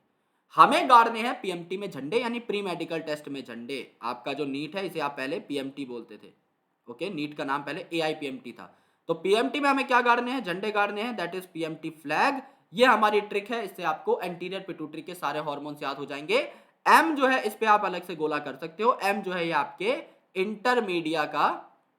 इंटरमीडिया का एक हार्मोन है। इसके अलावा जो भी हार्मोन है पीएमटी फ्लैग में वो सारे के सारे पार्स डिस्टेलिस के हैं। जैसे कि पी जो है, पी से क्या आया, पी से आया आपका PRL, that is prolactin. Prolactin, lectin word यहां पर आ रहा है, लैक्टिन वर्ड मतलब रिलेटेड टू लैक्टोज, लैक्टोज क्या है, मिल्क शुगर है, तो ये मिल्क से रिलेटेड चीज हो जाएगी, यानी अगर प्रोलैक्टिन हार्मोन बनेगा तो मां के अंदर दूध बनना स्टार्ट हो जाएगा, उसकी स्टिमुलेशन जो है कर देगा ये हार्मोन। देन पी के बाद एम हो गया, ये हम आगे देखेंगे in the parts intermedia. Okay, ये एमएसएच बनाता है, वैसे आपको अभी बता देता हूं, लेकिन आगे इसको डिटेल में भी हम पढ़ लेंगे। टी का मतलब क्या है, टीएसएच यानी थायराइड स्टिमुलेटिंग हार्मोन, तो यहां पर क्या है टीएसएच, नाम क्या है, थायराइड स्टिमुलेटिंग हार्मोन, यानी ये जो आपका थायराइड है इसको स्टिमुलेट करेगा कि भाई तू काम कर, तू थायरोक्सिन हार्मोन बना, राइट, तो ये थायराइड को प्लस सिग्नल दे देता है कि भैया तुम काम करो। पीएमटी हो चुका है। एफ का मतलब क्या है, follicle stimulating hormone, follicle stimulating hormone, जो फॉलिकल बनते हैं फीमेल के अंदर उन फॉलिकल्स को स्टिमुलेट कर देगा, यानी आपके रिप्रोडक्टिव जो इवेंट्स है उनमें हेल्प करता है, मेल में भी काम करता है, फीमेल में भी काम करता है। तो जो फॉलिकल स्टिमुलेटिंग हार्मोन है ये आपका गोनैड से रिलेटेड है, तो जब आपका सिग्नल आएगा फ्रॉम हाइपोथैलेमस, जब आपका जीएनआरएच इनको सिग्नल देगा, जब आपका गोनेडोट्रोपिन रिलीजिंग हार्मोन सिग्नल देगा इन्हें कि भैया तुम बनाना स्टार्ट करो एफएसएच, तो आपका एफएसएच बनेगा और ये रिप्रोडक्टिव इवेंट्स में पार्टिसिपेट करेगा। एल का मतलब ल्यूटिनाइजिंग हार्मोन, ये भी आपका गोनेडोट्रोपिन है, तो इसको भी जीएनआरएच ही प्लस सिग्नल देगा, ये भी आपका काम करेगा बढ़िया बढ़िया रिप्रोडक्टिव इवेंट्स के अंदर। ए का मतलब है एड्रीनोकॉर्टिकोट्रोफिक हार्मोन यानी एसीटीएच, एड्रीनो मतलब एड्रिनल ग्लैंड, कॉर्टिको मतलब कॉर्टिकल रीजन, यानी जो एड्रिनल ग्लैंड है जो आपका किडनी के ऊपर बैठा है उसके भी कॉर्टिकल रीजन को ये एक्टिवेट करेगा कि भैया तुम भी कुछ कुछ बनाओ, ठीक है। तो सारे देखो कितने पॉजिटिव हार्मोन्स हैं। एंड एन में आता है जी, जो कि आपके लिए सबसे इंपॉर्टेंट है, ग्रोथ हार्मोन, इसके बिना तो ग्रोथ नहीं होगी, तो इसे आप क्या बोल रहे हो, सोमैटोट्रोपिन, ट्रोपिन मतलब बढ़ाना। जबकि दूसरा जो हार्मोन था जो कि आपका कहां से आ रहा था, हाइपोथैलेमस से, उसे आप क्या बोल रहे थे, सोमैटोस्टैटिन, तो यहां पर क्या हुआ, सोमैटोट्रोपिन और सोमैटोस्टैटिन एंटागोनिस्ट हो गए, ये बात मैं यहां पर लिख देता हूं, it is very very important.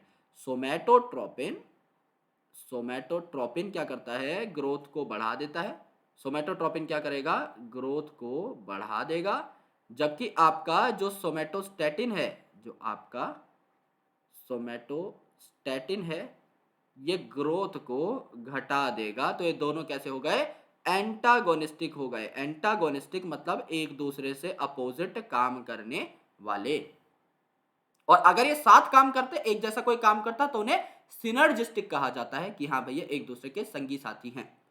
तो पीएमटी फ्लैग में से एम जो है वो इंटरमीडिया का है, अगर कोई अलग से पूछे तो, लेकिन ह्यूमंस के अंदर ये फ्यूज होते हैं, तो हो सकता है आपको साथ साथ भी बताने का मौका मिल जाए, लेकिन एनसीईआरटी में भी इंटरमीडिया थोड़ा सा अलग दिया हुआ है, एंड में लाइन लिखी हुई है कि ह्यूमन के अंदर फ्यूज होता है, तो एम को हमने इसीलिए इंटरमीडिया बोल के अलग याद कर लिया। बाकी पीएमटी फ्लैग से बचे हुए सारे हार्मोन आपको एक सीक्वेंस में याद हो जाते हैं, इसमें कोई भी दिक्कत नहीं होगी। अब इनके बारे में दो दो लाइन पढ़ लेते हैं, हालांकि मैंने आपको बता दिया है, बट स्टिल हम थोड़ा बहुत इनके बारे में जान लेते हैं। जो सोमैटोट्रोपिन है इसे ग्रोथ हार्मोन बोलते हैं, क्योंकि ये ग्रोथ को बढ़ा देता है, सिंपल सी बात है, तो ये आपकी बॉडी ग्रोथ के लिए इंपॉर्टेंट है। अगर आपका जो ग्रोथ हार्मोन है इसकी ओवर सिक्रीशन हो गई है, बहुत ज्यादा अगर आपकी बॉडी में बना है, तो आपको क्या हो जाएगा, गाइगेंटिज्म, इसको आप जायंटिज्म भी बोलते हैं, कि आप जायंट बन जाओगे, आप एक दानव बन जाओगे। ये जो भैया हैं ये कितने लंबे हैं, देखो इनकी हाइट जो है 8 फीट से भी ज्यादा है, और दुनिया का आज के दिन में जो एग्जिस्ट करने वाला सबसे लंबा प्राणी है वो 8 फीट 3 इंच का है। तो उनके अंदर क्या होता है, एक बीमारी होती है जहां ग्रोथ हार्मोन आपका बनता ही रहता है, बनता ही रहता है, बनता ही रहता है। तो उनके अंदर क्या हुआ था, जो दुनिया का सबसे बड़ा आदमी है उसके अंदर क्या हुआ था, पिट्यूटरी ग्लैंड में एक ट्यूमर हो गया था, और पिट्यूटरी ग्लैंड में ट्यूमर होने की वजह से वहां पे ज्यादा हार्मोन्स बनना स्टार्ट हो गए, एंड अल्टीमेटली उनका ग्रोथ हार्मोन इतना ज्यादा बना कि वो जायंटिज्म का शिकार हो गए।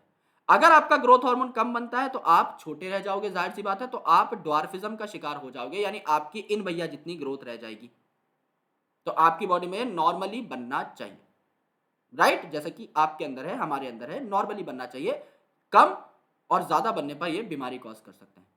एक और बीमारी है जिसका नाम है एक्रोमेगैली, जिसमें मुंह काफी लंबा हो जाता है और मुंह का जो स्ट्रक्चर है ये चेंज हो जाता है। तो अगर बहुत ज्यादा सिक्रीशन हो चुकी है ग्रोथ हार्मोन की अडल्ट्स के अंदर, यानी मिडिल एजेड पीपल के अंदर, जिनकी एज जो है 26 27 28 30 35 के आसपास है, उनके अंदर क्या होगा, डिसफिगरमेंट हो जाएगी फेस की, यानी मुंह जो है आपका बहुत ही ज्यादा लंबा और विशालकाय हो जाएगा। इससे आपकी काफी बार प्रीमेच्योर डेथ भी हो जाती है, बिकॉज इस डिजीज को आप अर्ली डायग्नोज नहीं कर सकते, क्योंकि आपकी बॉडी नॉर्मल है, तो आपको पता ही नहीं लग रहा। लेकिन जिस दिन ये बीमारी आपकी बहुत ज्यादा एक्टिवेट हो जाएगी, जिस दिन ये अपना प्रचंड रूप धारण कर लेगी, उसके बाद आपका 1 महीने के अंदर पूरा मुंह जो है बहुत ज्यादा बड़ा हो जाएगा। तो ये डिजीज काफी सालों तक अनडिटेक्टेड निकल जाती है, लेकिन जब एंड में ये अपना असली रूप दिखाती है, उस टाइम पर इंसान को बचाना बहुत ही मुश्किल हो जाता है। तो इन छोटू भाई साहब को क्या है? इन छोटू भाई साहब को ड्वार्फिज्म है, यानी less secretion of growth hormone. इन लंबू भैया को क्या है? इनको गाइगेंटिज्म या जायंटिज्म है। और यहां पर इन भैया का जो डिसफिगरमेंट ऑफ फेस हो रखा है, that is just because of the excessive secretion of growth hormone in the middle age, जिस वजह से इनको क्या हो गई है? एक्रोमेगैली नाम की डिजीज हो गई। डन? ये तीनों याद हो जाएंगे क्योंकि बेसिक है। हमें पता है हाइट क्यों बढ़ती है, ज्यादा ग्रोथ हार्मोन की वजह से, कम क्यों रह जाती है, कम ग्रोथ हार्मोन की वजह से। तो इसमें कुछ याद नहीं करना, एक्रोमेगैली आपको याद करना पड़ेगा बस। सेकंड हार्मोन जो है प्रोलैक्टिन, प्रो और लैक्टिन, यानी लैक्टिन प्रोडक्शन में हेल्प करेगा। तो ये क्या करेगा? मेमोरी ग्लैंड को रेगुलेट करता है और फॉर्मेशन ऑफ मिल्क को बढ़ावा देता है। जो भी आपकी विमेन है जिनको जस्ट अभी बच्चा हुआ है, तो उनमें जो मिल्क इजेक्शन का काम करता है वो कौन है? प्रोलैक्टिन। यही आपका मिल्क बनवाता है। थायराइड स्टिमुलेटिंग हार्मोन, यानी थायराइड को स्टिमुलेट करेगा कि भाई तुम थायरोक्सिन बनाओ, तो इट सिक्रीट्स द हार्मोन जो कि थायराइड के पास जाएगा और थायराइड ग्लैंड को स्टिमुलेट करेगा कि भैया थायरोक्सिन बना दो, T3 T4 बनाओ, कुछ हेल्प करो हमारी मेटाबॉलिज्म। ठीक है। एड्रीनो कॉर्टिकोट्रॉफिक हार्मोन, एड्रीनो का मतलब क्या है? एड्रिनल ग्लैंड, जो कि किडनी के ऊपर प्रेजेंट होता है एक ताज की तरह। कॉर्टिकोट्रॉफिक मतलब कॉर्टेक्स, तो एड्रिनल कॉर्टेक्स को ये स्टिमुलेट करता है कि भैया स्टेरॉइड हार्मोन्स बना दो। तो यहां से हमें एड्रिनल ग्लैंड की एक बात पहले ही पता लग गई कि एड्रिनल कॉर्टेक्स जो है क्या बनाता है? आपका स्टेरॉइड हार्मोन्स बनाता है। तो यहां पे देखो मेमोरी ग्लैंड को कौन एक्टिवेट करेगा? प्रोलैक्टिन। थायराइड ग्लैंड को कौन एक्टिवेट करेगा? Thyroid stimulating hormone. और एड्रिनल कॉर्टेक्स जो है, बाहर का रीजन हमेशा कॉर्टेक्स कहलाता है और अंदर वाला मेडुला कहलाता है। तो बाहर का ये जो रीजन है एड्रिनल ग्लैंड का, इसे आप क्या बोलते हो? Adrenal cortex. और इससे आपका स्टेरॉइड हार्मोन बनाने के लिए इसे ट्रिगर कौन करेगा? Adrenocorticotrophic hormone. राइट। अगले हार्मोन देखो यार, अगला है ल्यूटिनाइजिंग हार्मोन LH। तो LH क्या करता है? ये गोनेडल एक्टिविटी को इंक्रीज करता है, यानी आपके मेल और फीमेल में जो गोनेड्स हैं, जो ओवरी है और जो टेस्टिस है, इन पे जाकर के वार करता है, अटैक करता है और इनसे कुछ कुछ बनवाने की कोशिश करता है। तो ये क्या है? एक गोनेडोट्रोफिन है, यानी गोनेडोट्रोफिक रिलीजिंग हार्मोन जो था, जो आ रहा था हाइपोथैलेमस से, वो किन किन को एक्टिवेट करेगा? LH को और FSH को, क्योंकि दोनों गोनेडल एक्टिविटी को बढ़ा देते हैं, दोनों के दोनों गोनेडोट्रोफिन हैं। राइट। तो ल्यूटिनाइजिंग हार्मोन क्या करता है? मेल के अंदर ये सेक्स हार्मोन बनाता है, जिन्हें आप एंड्रोजन्स बोलते हो, टेस्टिस से। जबकि फीमेल के अंदर जो ओव्यूलेशन है, ये किस दिन होती है? अगर आपकी 28 डेज की मेंस्ट्रुअल साइकिल है, तो 14th डे पे 14वें दिन आपकी जो ओवम है वो रिलीज होती है। तो यहां पर क्या है? आपका ओव्यूलेशन जो होता है, उस टाइम पर LH पीक पे होता है, इसका अमाउंट मैक्सिमम होता है। तो ओव्यूलेशन जिस टाइम पे होता है, LH मैक्सिमम है, उसे आप LH सर्ज भी बोलते हैं। ये आप पढ़ेंगे 12th क्लास के 3rd चैप्टर में कि LH सर्ज क्या होता है। जिस टाइम पर ओवम निकलेगा, उस टाइम पर LH की मात्रा मैक्सिमम है। और कॉर्पस ल्यूटियम जो है, इसको भी ये मेंटेन करता है। कॉर्पस ल्यूटियम जो कि फीमेल की बॉडी के अंदर प्रोजेस्टेरॉन सिक्रीशन का भी काम करता है। Okay. Now follicle stimulating hormone, नाम ही है फॉलिकल स्टिमुलेटिंग हार्मोन। तो आपके जो फीमेल हैं, ओके, इन फीमेल्स यहां पर क्या हो जाएगा? जो growth and development of ovarian follicles हैं, क्योंकि जो आपका जब एग डेवलप होता है, उस टाइम पर आपका पहले प्राइमरी फॉलिकल बनता है, फिर सेकेंडरी फॉलिकल, फिर टर्शरी फॉलिकल, फिर और ज्यादा मैच्योर होकर वो ग्राफियन फॉलिकल बनता है, तब जाके आपका एग रिलीज होता है। तो ये जो फॉलिकल का डेवलपमेंट है, कौन कराता है?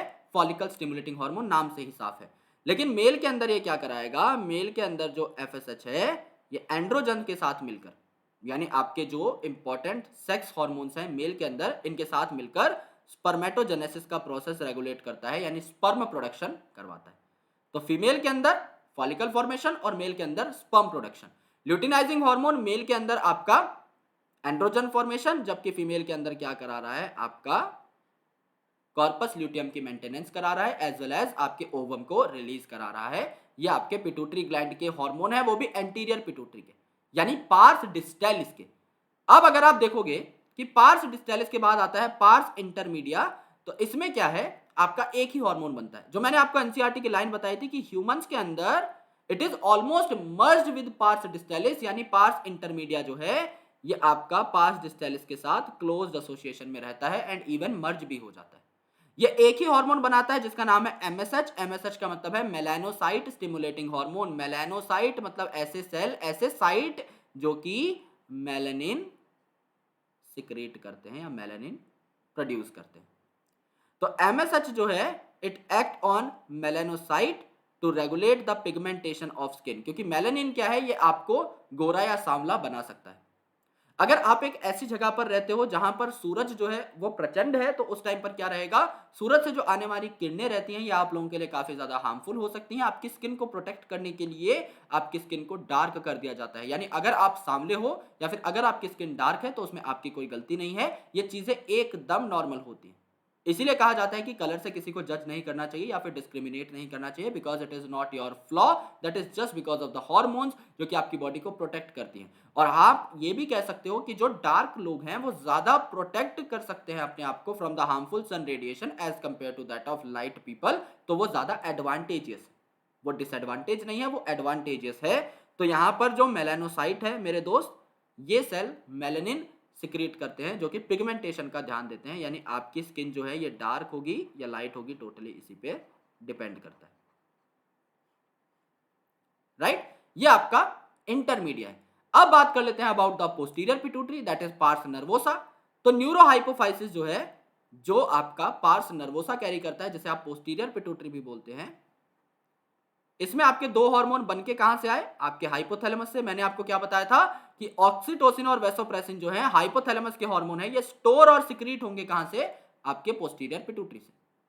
तो ये जो ऑक्सीटोसिन है ये क्या करता है, ऑक्सीटोसिन आपके स्मूथ मसल की कॉन्ट्रैक्शन कराता है। स्मूथ मसल यानी ऐसी मसल जो इनवॉलेंटरी होती हैं, आप उन्हें अपने हिसाब से कॉन्ट्रैक्ट नहीं करवा सकते। जैसे कि eight the time of pregnancy जो मदर का वॉर्म है यानी जो यूटरस है, इसमें आपको बहुत ही ज्यादा रोबस्ट कॉन्ट्रैक्शन करानी रहती है, जिससे बेबी जो है वो आपका एक्सपल्स आउट हो जाए, यानी कि वो जो है आपका जेनाइटल ट्रैक्ट से बाहर आ जाए। तो at the time of delivery यानी at the time of parturition, आपको आपने फिल्मों में देखा भी होगा कि फीमेल को कहा जाता है पुश। पुश इसलिए कहा जाता है क्योंकि जब फीमेल आगे जाएगी और जब आप कभी बैठे होते हो तो आपका पेट जो है गोल हो जाता है, राइट, आपका पेट जो है इसकी मसल्स इकट्ठी हो जाती है, लेकिन जब आप खड़े हो तो वो एकदम स्ट्रेट रहती हैं। तो जब आप लेटी हुई पोजीशन से बैठी हुई पोजीशन में आओगे तो आपके पेट पर एक प्रेशर लगेगा और अल्टीमेटली वो बेबी को बाहर एक्सपल्स करने में हेल्प करेगा। और उस टाइम पर आपका जो ऑक्सीटोसिन है वो रिलीज हो जाता है और वो यूट्राइन मसल्स को कॉन्ट्रैक्ट करने में हेल्प करता है, जिससे कि बेबी अच्छे तरीके से बाहर आ सके। और मिल्क इजेक्शन जो होता है फ्रॉम मेमरी ग्लैंड, तो यहां पर मिल्क को भी स्क्वीज करके जो बाहर निकालने का प्रोसेस है, ये आपका किस हिसाब से हो पाता है, ये भी आपका ऑक्सीटोसिन ही कर पाती है, राइट। तो oxytocin is very important specially for females, right, क्योंकि डिलीवरी और मिल्क इजेक्शन दोनों काम में बहुत ज्यादा हेल्पफुल रहते हैं।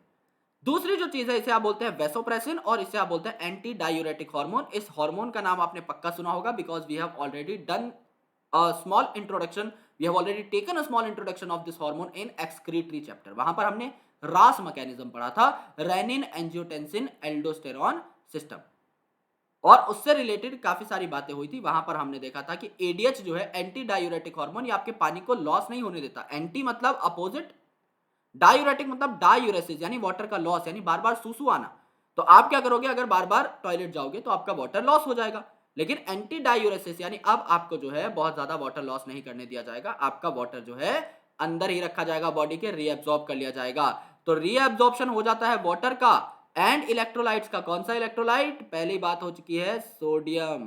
तो सोडियम के साथ जो है वाटर को भी वापस लिया जाता है, कहां से, जब हम नेफ्रॉन की बात कर रहे थे, डिस्टल कॉन्वोल्यूटेड ट्यूब्यूल की बात हुई थी। तो डिस्टल कॉन्वोल्यूटेड ट्यूब्यूल जो है किडनी का, ये वाटर और सोडियम को रीअब्सॉर्ब कर लेता है एंड डायूरेसिस इससे कम हो जाती है। यानी अगर आपका वाटर रीअब्सॉर्ब ही हुआ है तो एक्सक्रीशन करने के लिए आपके पास कुछ नहीं है, तो आप सुसु नहीं करके आओगे, तो यूरिन के थ्रू आपका वाटर लॉस नहीं होगा।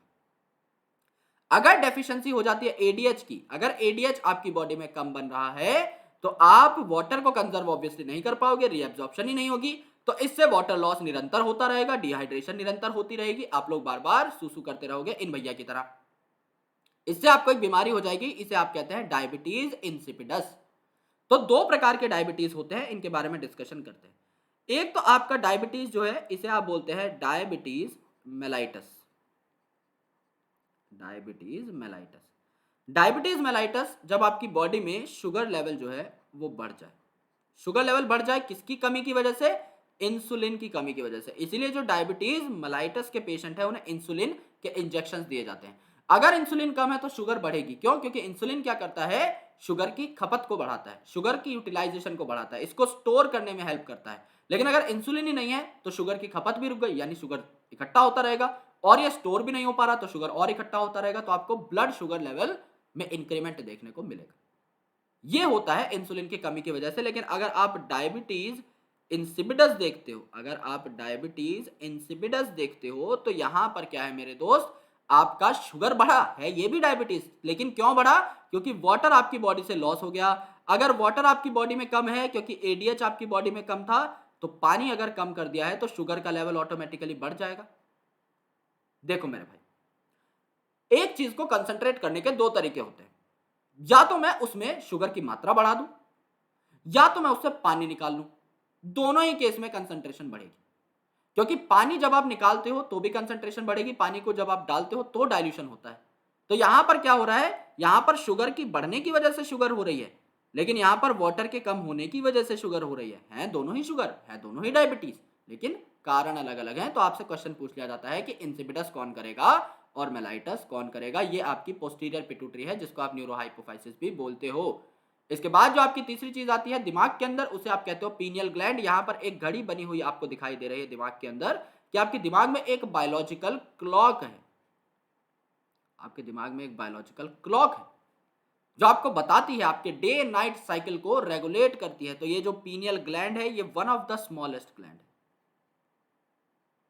आपकी बॉडी के अंदर। ओके, तो ये भी आपका यहां पर प्रेजेंट है इसी फोर ब्रेन के रीजन में। तो फोर ब्रेन का जो डोर्सल रीजन है, पीछे वाला जो साइड है, यहां पर आपको पीनियल ग्लैंड देखने को मिलता है। और ये क्या बना रहा है? ये एक हार्मोन बनाता है जिसका नाम है मेलाटोनिन। अभी आपने क्या देखा था? Melanin, and it is melatonin. तो मेलाटोनिन जो है, इसका नाम आपका मेलानिन से मिलता जुलता है, सिमिलर नेम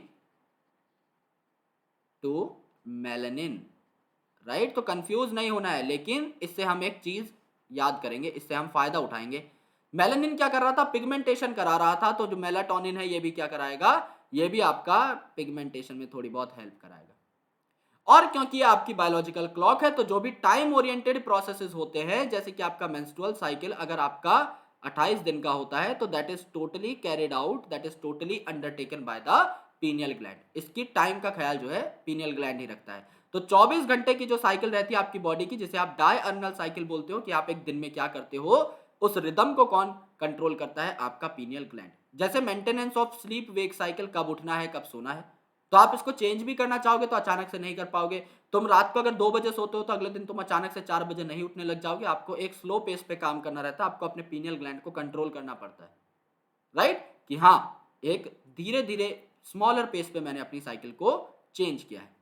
बॉडी टेम्परेचर जो है, जो डे नाइट में आपका टेम्परेचर फ्लक्चुएट करता है, उसको भी आपका पीनियल ग्लैंड ही कंट्रोल करेगा। एंड ये आपका मेटाबॉलिज्म को भी इन्फ्लुएंस कर सकता है, क्योंकि रात को मेटाबॉलिक रिएक्शंस आपके स्लो होते हैं, आप सो रहे हैं आराम से, और दिन में मेटाबॉलिक रिएक्शन फास्ट होते हैं, बिकॉज यू आर वर्किंग, तो आपको एनर्जी की भी जरूरत है। तो आप जब सो रहे हो उस टाइम पर जो आपका ब्लड प्रेशर कम ज्यादा होगा, आप जब सो रहे हो जग रहे हो उस टाइम पर आपका जो टेम्परेचर फ्लक्चुएट होगा, उस टाइम पर आपके जो रिएक्शंस फ्लक्चुएट होंगे, इन सारी चीजों का ध्यान कौन रखेगा? पीनियल ग्लैंड रखेगा। और इसके साथ साथ ये हमारी डिफेंस कैपेबिलिटी भी बढ़ा देता है। डिफेंस कैपेबिलिटी कैसे बढ़ा देता है? क्योंकि ये क्या करता है, काफी सारे डिफेंसिव सेल्स को भी एक्टिवेट करता है। ओके, सो ये हमारी डिफेंस कैपेबिलिटी को भी बढ़ा देता है, चीजों को रजिस्ट करने में हेल्प करता है। कोई भी चेंज हो रहा है हमारी बॉडी में तो उसको रजिस्ट करने में ये काफी हद तक हमारी हेल्प करता है। तो pineal gland is a very small gland, लेकिन इसके जो फंक्शंस हैं वो बहुत ही ज्यादा इंपॉर्टेंट है हमारे सर्वाइवल के लिए, राइट? तो काफी बार कुछ लोग हैं, एक आपने पहले न्यूज सुनी थी कि काफी लोग जो थे वो एक गुफा में बंद हो गए थे, एक कोई डक्ट सी जिसके अंदर बंद हो गए थे, और उनको जो है काफी दिनों में निकाला गया था उसके बाद, 30-40 दिन में। तो उनको नॉर्मल लाइफ में आने में काफी टाइम लग गया था, क्योंकि 30-40 दिन तक उन्होंने सूरज नहीं देखा था। They were having an instinct of night all the time. उन्हें 30-40 दिन तक ऐसे लग रहा था कि दुनिया में रात ही है सिर्फ, क्योंकि उन्होंने उजाले से कभी एक्सपोजर को देखा ही नहीं, राइट? तो जब दिमाग है उसको ऐसा लगता है कि हाँ यार अब उजाला नहीं है, अब रात ही रात है सिर्फ, तो उसको दिन को कबूल करने में, उसको दिन को जो है एक्सेप्ट करने में बहुत टाइम लगता है, और इसलिए उनकी पीनियल ग्लैंड दोबारा से सेट होने में, उनकी क्लॉक दोबारा से सेट होने में अच्छा खासा टाइम यहाँ पर लगा, राइट। तो ये एक्टिवेशन भी करते हैं काफी सारे इंपॉर्टेंट पार्ट्स का, that's why they are critical. अगला जो हार्मोन है, अब हम ब्रेन से आगे बढ़ चुके हैं, अब हम अपने गले वाले पार्ट में बढ़ चुके हैं। तो गले वाले पार्ट में क्या है, आपका थायराइड ग्लैंड है, जिसके अंदर दो लोब्स होते हैं। एक आपका ये लोब है जिसको आप लोग राइट लोब बोल सकते हो, और एक आपका ये लोब है जिसको आप लोग क्या बोलते हो, लेफ्ट लोब बोल सकते हो। और इनके बीच में क्या है, एक आपकी रिज प्रेजेंट है जो कि इन दोनों को जोड़ के रखती है, जिसको हमने क्या बोला है, जिसको हमने इस्थमस बोला है। This isthmus used to connect both lobes, ये दोनों लोब्स को कनेक्ट करने का काम करती है। तो ये जो है, जो आप सामने की साइड से देखोगे तो आपको थायराइड दिखाई देगा, और अगर आप इस पर्टिकुलर ग्लैंड को पीछे की साइड से देखोगे, डोर्सल साइड पे, तो आपको पैराथायराइड दिखाई देंगे। यानी थायराइड ग्लैंड जो है ये आपका वेंट्रल साइड में प्रेजेंट है, बॉडी के आगे वाले पार्ट में आपका थायराइड है, लेकिन पीछे की साइड में, इसी थायराइड के पीछे आपको चार छोटे छोटे गोले दिखाई देंगे, जो कि क्या है, पैराथायराइड ग्लैंड है। ओके, तो अब इसके बारे में थोड़ी सी चर्चा कर लेते हैं। It includes two lobes, right और लेफ्ट लोब है यहाँ पर, और ईदर साइड ऑफ ट्रैकिया में ये प्रेजेंट है, क्योंकि इसके बीच से क्या जा रहा है, इसके बीच से आपका ट्रैकिया जा रहा है। इसको भी हम लोग नोट कर सकते हैं, ये आपका ट्रैकिया है जो कि हमें अलग से दिखाई दे रहा है।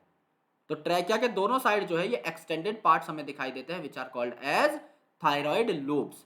और ये जो लोब्स है ये इंटरकनेक्ट होते हैं एक इस्थमस नाम की कनेक्टिव टिश्यू के फ्लैप से।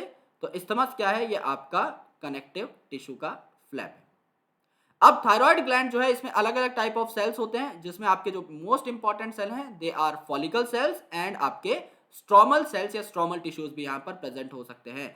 तो ये जो है आपके फॉलिकल सेल्स है, जो मिलकर के एक फॉलिकल बना लेते हैं, राइट। तो ये जो छोटे छोटे सेल्स हैं, these are called as follicular cell, और ये मिल करके ये जो एक सर्कुलर आपकी आउटलाइन बना रहे हैं, इसे आप एक सिंगल फॉलिकल बोल सकते हैं।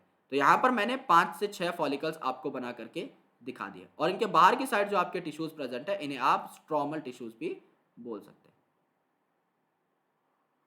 राइट। स्ट्रोमल टिश्यूज भी आप इन्हें कह सकते हैं। So each thyroid follicle is composed of follicular cell, यानी ये जो है पूरा का पूरा ये एक सिंगल फॉलिकल है, एक सिंगल फॉलिकल है। और इस सिंगल फॉलिकल में कितने सेल्स हैं आपके, 1 2 3 4 5 6 7 8 9 10 11 12 13 14 15, और इसके बाद भी पूरा का पूरा है। तो इसमें आपके मल्टीपल फॉलिकुलर सेल्स आपके प्रेजेंट रहते हैं। तो इसमें मल्टीपल फॉलिकुलर सेल्स आपके प्रेजेंट रहते हैं, और ये कैविटी को एनक्लोज करते हैं, जहां पर आपके कुछ एसेंशियल पार्ट्स प्रेजेंट रहते हैं, जहां पे आपकी ब्लड कैपिलरी और आपका कोलॉइड लाइक स्ट्रक्चर प्रेजेंट हो सकता है। Okay, so this is the cavity which is enclosed by the follicular cells. अब इन फॉलिकुलर सेल्स के बारे में इतनी बातें क्यों की गई, क्योंकि यही आपके एसेंशियल हार्मोन्स बनाएंगे। तो जो फॉलिकुलर सेल है यही आपके फॉलोइंग हार्मोन्स को बनाता है। कौन कौन से हार्मोन्स, पहला आपका T3, नाम क्या है, T3। तो T3 में 3 का मतलब क्या होता है, ट्राई, और क्या चीज है इसमें, 3 आपके आयोडीन्स। ओके, तो यहां पर आपको आयोडीन की जरूरत पड़ती है इन हार्मोन्स को बनाने के लिए। तो 3 क्या है यहाँ पर, आयोडीन है, तो इसे क्या बोला, ट्राई आयोडो। और ये थायरोक्सिन टाइप का हार्मोन है, तो इसे थायरोनिन कहा जाता है। It is called as triiodothyronine, that is T3। और अगर आप 4 लगा देते हो आयोडीन, तो इसका नाम क्या हो जाएगा, टेट्रा। टेट्रा मतलब 4, आयोडो का मतलब iodine, and thyronine, tetra iodo thyronine नाम का ये पर्टिकुलर हार्मोन हो जाएगा, जिसे आप क्या बोलते हो, T4 बोलते हो। तो T3 और T4 यहां पर प्रेजेंट है। इनमें से आपका थायरोक्सिन जो है, it is basically T4। T4 को आप प्यार से क्या बोलते हो, थायरोक्सिन बोलते हो, जबकि आपका जो T3 है इसको आप ट्राई आयोडो थायरोनिन ही बोलना प्रेफर करते हो। तो आयोडीन सिंस यहाँ पर बहुत ज्यादा इंपॉर्टेंट है, आयोडीन के बिना ये हार्मोन्स नहीं बनते हैं, इसीलिए अगर आयोडीन की समझ लीजिए आपकी बॉडी के अंदर कमी हो गई, तो आपके T3 और T4 भी नहीं बन पाएंगे, आपके T3 और T4 की भी कमी हो जाएगी। और T3 T4 की कमी हो जाएगी तो आपका जो थायराइड है इस पर प्रेशर पड़ेगा कि भाई मैं तो कुछ कर ही नहीं पा रहा हूँ जीवन में, क्योंकि मेटाबॉलिज्म जो मेन रेगुलेट करेगा वो आपका थायराइड है। जो लोग काफी मोटे होते हैं इनको यूजुअली थायराइड की प्रॉब्लम होती है, क्योंकि इनका मेटाबॉलिज्म स्लो हो जाता है। अब इनकी बॉडी में फैट जमा होता जा रहा है, इनका थायराइड ठीक से काम नहीं कर रहा है, राइट। तो अल्टीमेटली क्या हो जाता है, यहाँ पर मेटाबॉलिज्म को रेगुलेट करने के लिए थायरोक्सिन तो बनाना पड़ेगा, T3 T4 तो बनाने पड़ेंगे। तो आपका जो थायराइड है ये बड़ा होने लग जाता है कि हाँ भाई अगर मैं बड़ा हो जाऊं तो कुछ सेल्स अगर मैं ज्यादा एक्वायर कर लूं तो एटलीस्ट मैं शायद काम का T3 T4 बना पाऊंगा। तो इसलिए आपका थायराइड क्या हो जाता है, ये एक्स्ट्रा काम के प्रेशर की वजह से बड़ा हो जाने लगता है, जिसको आप गोइटर भी बोलते हो। फिर आपका जो गला है मोटा हो जाता है। इसलिए आयोडीन की कमी हमें नहीं होनी चाहिए। इसीलिए आपका नॉर्मल नमक जो है अब गांव में भी खाना बंद कर दिया है। पहले समुद्री नमक खाया करते थे जो कि डले की फॉर्म में आता था, मोटे मोटे पैलेट्स होते थे। लेकिन अब आपका क्या कर दिया है, अब आपका वैक्यूम इवेपोरेटेड दाना दाना एक समान आयोडाइज्ड सॉल्ट आ चुका है। सरकार ने सोचा कि ऐसी चीज में आयोडीन डालो जो दुनिया कभी मना कर ही ना पाए। अब चाहे इंडिया हो, चाहे अमेरिका हो, चाहे कोई भी कंट्री हो देश की, वर्ल्ड की, उसके अंदर आपका सॉल्ट तो खाया ही जाएगा। Salt is a thing that you can't deny to consume, करना ही पड़ेगा। तो आयोडाइज सॉल्ट इसीलिए डाला गया क्योंकि पूरा देश जो है वो फिर इस बीमारी से मुक्त हो पाए। और आज जो है ये बीमारी नहीं देखने को मिलती यूजुअली।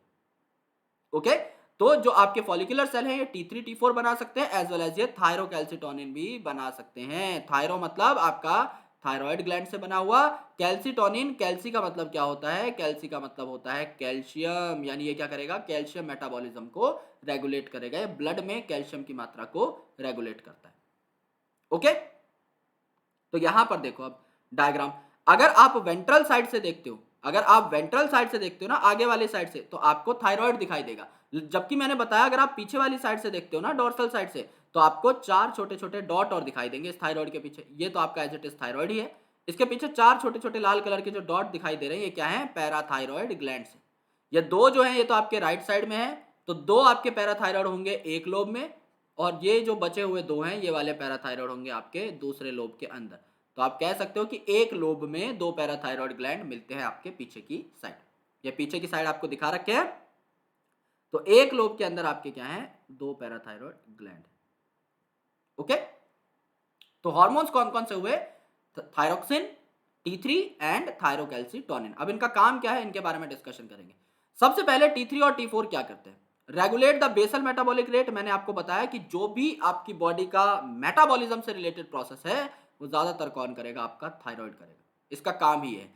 तो ये metabolism of carbohydrate, metabolism of protein, metabolism of fat, तीनों को रेगुलेट करता है। तो ये जो आपका मेटाबॉलिज्म वर्ड है it is very very important for thyroid, ये तो आपको याद करना ही है।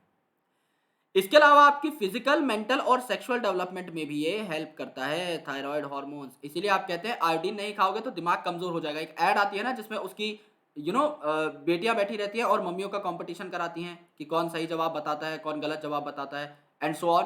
फिर एंड में बताते हैं कि हाँ हमारा नमक सही था तो हमारी मम्मी ने सही बता दिया।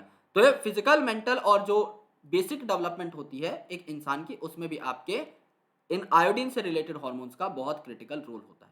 ये आरबीसी फॉर्मेशन को भी सपोर्ट करते हैं, यानी ये ब्लड फॉर्मेशन को, ब्लड सेल फॉर्मेशन को भी सपोर्ट कर सकते हैं। ओके, बीएमआर बढ़ाने के लिए ultimately maintenance of water and electrolyte balance, यानी आपके मेटाबॉलिज्म के साथ साथ जो ऑस्मोटिक बैलेंस है उसको भी रेगुलेट करेंगे। तो यहां पर अगर आप एक वर्ड में लिखना चाहे it is the osmolarity balance. तो ये आपका नॉर्मल तो कर ही रहे हैं मेटाबॉलिक बैलेंस, इसके अलावा ऑस्मोलैरिटी का बैलेंस भी कर रहे हैं कि कहां पर आपका वाटर ज्यादा है, कहां पर इलेक्ट्रोलाइट ज्यादा है, तो उनको कम करने का, ज्यादा करने का काम कौन करेगा, आपका थायराइड करेगा, स्पेशली T3 एंड T4। अगर आप थायरोकैल्सिटोनिन की बात करते हैं तो थायरोकैल्सिटोनिन क्या करेगा, ये एक प्रोटीनेशियस हार्मोन है। तो हार्मोन का नेचर भी आपको याद करना है, ये प्रोटीनेशियस हार्मोन है, यानी इसका नेचर जो है कैसा है, अमीनो एसिड से बना हुआ है। It lowers the blood calcium level, ये क्या करता है, आपके ब्लड कैल्शियम लेवल को कम करता है। कैल्शियम को ब्लड में कम कैसे करेगा, कैल्शियम को ब्लड में कम कैसे करेगा, या तो इसको बेसिकली आपकी बोन में भेज देगा, तो कैल्शियम डिपॉजिट कर देगा तो आपकी बोन में चला जाएगा यहां से आपका कैल्शियम, और या तो इसको किडनी में रिब्जॉर्ब करा देगा। ओके, जिससे किडनी के थ्रू जो है आपका कैल्शियम यूरिन में लॉस्ट हो जाए, और या तो आपके स्मॉल इंटेस्टाइन में एब्जॉर्ब करा देगा जिससे आपके फीकल मैटर के थ्रू आपका ये बाहर निकल जाए। अल्टीमेटली आपके ब्लड में कैल्शियम को कम रखना है तो ये आपकी बॉडी से या तो कैल्शियम को बाहर निकाल देगा या फिर ब्लड से कैल्शियम विड्रॉ करके हड्डियों में डिपॉजिट करना स्टार्ट कर देगा, जिससे आपकी हड्डियां मजबूत बन सके, हड्डियों के मिनरलाइजेशन करा देगा, यानी उनमें कैल्शियम ऐड कर देगा। तो इसका काम क्या है, ब्लड में कैल्शियम को लो रखना, ये बात याद रखना। हड्डी पे क्वेश्चन आ गया तो उल्टा केस हो जाएगा। आयोडीन जो है ये थायराइड के हार्मोन्स बनाने के लिए बहुत इंपॉर्टेंट है। नाम के अंदर ही था यार, ट्राई आयोडोथायरोनिन, टेट्रा आयोडोथायरोनिन, तो कोई घबराने की बात नहीं है, वहीं से हमें लिंक मिल जाता है। अब थायराइड से रिलेटेड बीमारियों के बारे में बात कर लेते हैं। थायराइड जो है, अगर आप का थायराइड कम हार्मोन बना रहा है तो हाइपोथायराइडिज्म हो जाएगा। हाइपो का मतलब क्या होता है, लोअर। तो आपके थायराइड हार्मोन की सिक्रीशन कम हो रही है, तो यहां पे जो थायराइड ग्लैंड है ये लार्ज हो जाएगा। क्यों? क्योंकि आयोडीन कम है। अब आयोडीन कम है तो T3 और T4 कम बनेंगे। अगर T3 T4 कम बनेंगे तो इंसान सोचेगा कि यार अपने जो है थायराइड को मैं बड़ा कर लेता हूं, जिससे कि एटलीस्ट मैं ज्यादा T3 T4 बना पाऊं। इस चक्कर में एनलार्जमेंट कर लेता है थायराइड ग्लैंड की, और मोटे मोटे जो है गले आपको यहां पर देखने को मिल जाते हैं। इन अडल्ट विमेन, अगर कोई बड़ी विमेन है, यहां पर अगर थायराइड से रिलेटेड प्रॉब्लम्स हो जाती हैं तो मेंस्ट्रुअल साइकिल जो है ये भी आपको इरेगुलर देखने को मिल सकती है। यानी थायराइड जो आपका मेटाबॉलिज्म रेगुलेट करता है वो आपके मेंस्ट्रुअल साइकिल को भी इफेक्ट कर सकता है। तो आपको इसका भी ध्यान रखना है कि फीमेल में थायराइड से रिलेटेड प्रॉब्लम ना हो, तो उनको भी ठीक अमाउंट में नमक का सेवन करना चाहिए, वो भी आयोडाइज नमक का। हाइपोथायरॉयडिज्म अगर हो जाता है किसी फीमेल को प्रेगनेंसी के दौरान, तो अल्टीमेटली उसकी बॉडी का मेटाबॉलिज्म डिस्टर्ब हो जाएगा, और बेबी जो है उसके अंदर भी ठीक से न्यूट्रिएंट्स नहीं जा पाएंगे, तो baby will be suffering from cretinism, क्योंकि बेबी को स्टार्टिंग से ही अच्छे न्यूट्रिएंट्स नहीं मिले हैं और आयोडीन की भी कमी है। तो जो मेंटल रिटार्डेशन है, क्योंकि आपकी फिजिकल और मेंटल हेल्थ के लिए और डेवलपमेंट के लिए बहुत इंपॉर्टेंट है आपका आयोडीन, यहाँ पर अगर स्टार्टिंग से ही T3 T4 कम है तो मेंटल रिटार्डेशन उनको हो जाएगी, इंटेलिजेंस से रिलेटेड प्रॉब्लम होंगी, एबनॉर्मल स्किन होगी, और जो बच्चे आपके डेफ और म्यूट पैदा होते हैं, यानी जो बोल या सुन नहीं सकते, उनकी भी बेसिक जो वजह है ये थायराइड ही है। तो इसीलिए जो सरकार है, जो आंगनवाड़ियां हैं, वो आपका अच्छा न्यूट्रिएंट प्रोवाइड करने की कोशिश करती हैं प्रेग्नेंट विमेन को। तो जो आंगनवाड़ियां होती हैं वहां पे जो पढ़ने वाले स्टूडेंट्स होते हैं वो तो जाते ही हैं, उनको मिड डे मील का जो है प्रस्ताव दिया जाता है, लेकिन उसके साथ साथ जो फीमेल्स हैं जो कि प्रेगनेंसी के पीरियड में है अभी फिलहाल, उनको भी क्या किया जाता है, आटा दिया जाता है फ्री में, और उसके अंदर जो है विटामिन आपके इनकॉर्पोरेटेड रहते हैं। उसके अलावा तेल दिया जाता है जो कि ऑल्सो एनरिच्ड इन विटामिन होता है। उसके अलावा नमक दिया जाता है आंगनवाड़ी का, जिसके अंदर आयोडीन रहता है। इसके अलावा आपको आयरन की टैबलेट्स दी जाती हैं। इसके अलावा आपको फॉलिक एसिड की टैबलेट दी जाती है, विटामिन B12 की टैबलेट दी जाती हैं, जिससे कि जो माँ है अगर वो गरीब घर से भी बिलोंग करती है तो भी उसका बच्चा जो है न्यूट्रिएंट डेप्राइव्ड पैदा ना हो। तो एक जो मुहिम है वो छेड़ी गई थी इसको सही करने के लिए, इन बीमारियों को जो कि न्यूट्रिशन की वजह से होती हैं। अदरवाइज जो बच्चे हैं जिनमें विटामिन की कमी होती है, उनको न्यूरल ट्यूब डिफेक्ट्स भी हो सकते हैं, यानी कि वो बहुत ज़्यादा टाइम तक सर्वाइव नहीं कर सकते, उनका ब्रेन जो है बहुत ही प्रॉपर्ली फंक्शनिंग नहीं करता। तो इन सब चीज़ों से बचाने के लिए भी थायराइड की अच्छी अमाउंट होना ज़रूरी है, यानी प्रेग्नेंट फीमेल अच्छा खाना खाए और अपने बच्चे का भी अच्छे से ख्याल रखे। Abnormal increase in thyroid hormone resulting in adverse effect on the physiological activity, इसे क्या कहा जाता है, हाइपरथायरॉयडिज्म कहा जाता है। हाइपरथायरॉयडिज्म में हाइपर का मतलब क्या होता है, ज्यादा, यानी मोर। यहां पर आपका थायराइड हार्मोन जो है ज्यादा बनेगा। अब इससे क्या प्रॉब्लम है, it is cause due to the development of nodules और कैंसर इन थायराइड। यहां पर अगर आप नोड्यूल्स देख पा रहे हैं तो ये क्या है, आपका कैंसर है थायराइड ग्लैंड का। ये आपका एक लोब है, ये आपका दूसरा लोब है, और इसके बीच में क्या प्रेजेंट है, आपका इस्थमस प्रेजेंट है, कनेक्टिंग टिश्यू का एक लेयर प्रेजेंट है। तो ह्यूमन थायराइड में आपको कैंसर दिखाया गया है। तो कैंसर कब हो जाता है, जब आपके सेल्स बहुत ज्यादा तेजी से डिवाइड करते हैं। तो यहां पर भी सेल्स बहुत ज्यादा हो चुके हैं, ये सारे के सारे ही अगर थायराइड हार्मोन बनाना स्टार्ट करेंगे तो क्या हो जाएगा, बहुत ज्यादा अमाउंट हो जाएगा थायराइड का। और इसी से आपका एक्सोप्थेल्मिक गॉइटर भी होता है। तो गॉइटर क्या था, जो आपका जब थायराइड कम बन रहा था, थायराइड हार्मोन या थायरोक्सिन, उस केस में जो आपको बीमारी हुई थी, थायराइड ग्लैंड ने अपना साइज बढ़ा लिया था, दैट वाज गॉइटर। एक्सोप्थेल्मिक गॉइटर क्या है, इसे आप ग्रेव डिजीज भी कह सकते हो, ये हाइपरथायरॉयडिज्म का फॉर्म है, इसमें आपका ज्यादा थायराइड बनता है। तो एक्सोप्थेल्मिक गॉइटर और गॉइटर एक दूसरे के अपोजिट है। सिम्टम क्या है, एनलार्जमेंट ऑफ थायराइड। तो पहले केस में एनलार्जमेंट क्यों हुई, क्योंकि आपका छोटा थायराइड बहुत ज्यादा काम नहीं कर पा रहा था, तो उसने अपने साइज को बढ़ाने का ठान लिया। और यहां पर साइज क्यों बढ़ा है, क्योंकि नोड्यूल्स बन चुके हैं, कैंसर हो चुका है, तो उसमें तो अल्टीमेटली ट्यूमर्स बनेंगे ही बनेंगे। प्रोट्रूजन्स ऑफ आईबॉल्स, आंखें आपकी बाहर निकल जाती हैं इस प्रकार से, हमेशा खुली रहती है। और इंक्रीज्ड बीएमआर, क्योंकि आपका थायराइड क्या करता है, बेसल मेटाबॉलिक रेट को रेगुलेट करता है। तो अगर आपके बॉडी में बेसल मेटाबॉलिक रेट बढ़ चुका है, यानी अगर आपकी बॉडी में मेटाबॉलिज्म का प्रोसेस बढ़िया तरीके से होने लगा है, तो आपकी बॉडी में आप जो भी चीजें खाओगे वो मेटाबोलाइज हो जाएंगी, तो अल्टीमेटली आपका वेट लॉस हो जाएगा। आप जो भी चीजें खा रहे हो वो डाइजेस्ट हो जा रही है, लेकिन आपकी बॉडी तक पहुंच नहीं रही, एसिमिलेट नहीं हो रही, तो वेट लॉस के आप शिकार हो जाओगे। मेटाबॉलिज्म अगर बढ़ा तो आप जो भी खाओगे वो टूट तो जाएगा, मेटाबॉलिज्म फास्ट है, लेकिन आपकी बॉडी में वो एसिमिलेट नहीं हो रहा है, एक्यूमुलेट नहीं हो रहा है। तो एक्सोप्थेल्मिक गॉइटर में देखो यहाँ पर गॉइटर भी देखने को मिला एंड यहाँ पर प्रोट्रूजन ऑफ आई बॉल्स भी देखने को मिली। तो ये जो मैडम है इनको एक्सोप्थेल्मिक गॉइटर है, यानी क्या है आपकी हाइपर सिक्रीशन। जबकि अगर आप सिर्फ गॉइटर लिखते हो तो यहाँ पर क्या हो जाएगा, हाइपो सिक्रीशन हो जाएगा। तो एक्सोप्थेल्मिक क्वेश्चन में मेंशन है कि नहीं वो देखना बहुत जरूरी है। नाउ पैराथायरॉइड, तो इनिशियली अगर आप देख रहे थे वेंट्रल साइड से, सामने से देखेंगे अगर आप किसी की बॉडी की एनाटॉमी को ह्यूमन की, तो आपको थायराइड दिखाई देगा, और इसके पीछे अगर आप देखेंगे तो 4 आपको छोटे छोटे डॉट्स दिखाई देंगे विच आर पैराथायरॉइड ग्लैंड। तो ये डॉर्सल यानी पीछे की साइड आपके प्रेजेंट है। तो ये आपके 4 ग्लैंड हैं जो कि back side of thyroid gland पे प्रेजेंट है। एक पेयर इनका प्रेजेंट रहता है हर लोब के अंदर। तो ये एक लोब है तो इसके अंदर क्या है आपके 2 पैराथायरॉइड ग्लैंड्स प्रेजेंट हैं, दूसरे लोब के अंदर भी 2 पैराथायरॉइड, तो टोटल आपके 2 लोब्स हैं थायराइड के और 4 आपके पैराथायरॉइड उनके अंदर प्रेजेंट होंगे। नाम याद करने की कोई दिक्कत नहीं है हार्मोन की, ये पैराथायरॉइड हार्मोन ही बनाता है which is a peptide hormone. तो आपका जो थायरोकैल्सिटोनिन था उसका अपोजिट ये काम करता है। तो अभी हमने क्या देखा था, अभी हमने जस्ट देखा था thyrocalcitonin which was formed by the thyroid, और पैराथायराइड क्या करता है, इसका उल्टा काम करता है। तो इसको मैं लिख सकता हूं एंटागोनिस्टिक टू थायरोकैल्सिटोनिन, जिसको आप टीसीटी बोलते हैं। टीसीटी क्या कर रहा था, टीसीटी आपके ब्लड में कैल्शियम के अमाउंट को कम कर रहा था, बोन्स में दे रहा था कैल्शियम या एक्सक्रीट करा दे रहा था। लेकिन जो पैराथायरॉइड हार्मोन है ये आपके ब्लड में कैल्शियम के लेवल को क्या करेगा, बढ़ा देगा मेरे दोस्त। यानी ये क्या करेगा, आपके बोन से उल्टा ला लाकर ब्लड में कैल्शियम लोड करने लग जाएगा, या फिर आपके कैल्शियम को एक्सक्रीट नहीं होने देगा, उसी बॉडी में ही रिटेन करके रखेगा। तो फंक्शन ऑफ पैराथायरॉइड हार्मोन क्या है, कैल्शियम लेवल को मेंटेन करता है, and it is a hypercalcemic hormone. Hyper मतलब ज्यादा कर देगा, किसको, कैल्शियम को ज्यादा कर देगा। ओके, तो it stimulates bone resorption, bone से निकाल करके, बोन से डीमिनरलाइज कर करके देने लग पड़ा है ब्लड को कैल्शियम।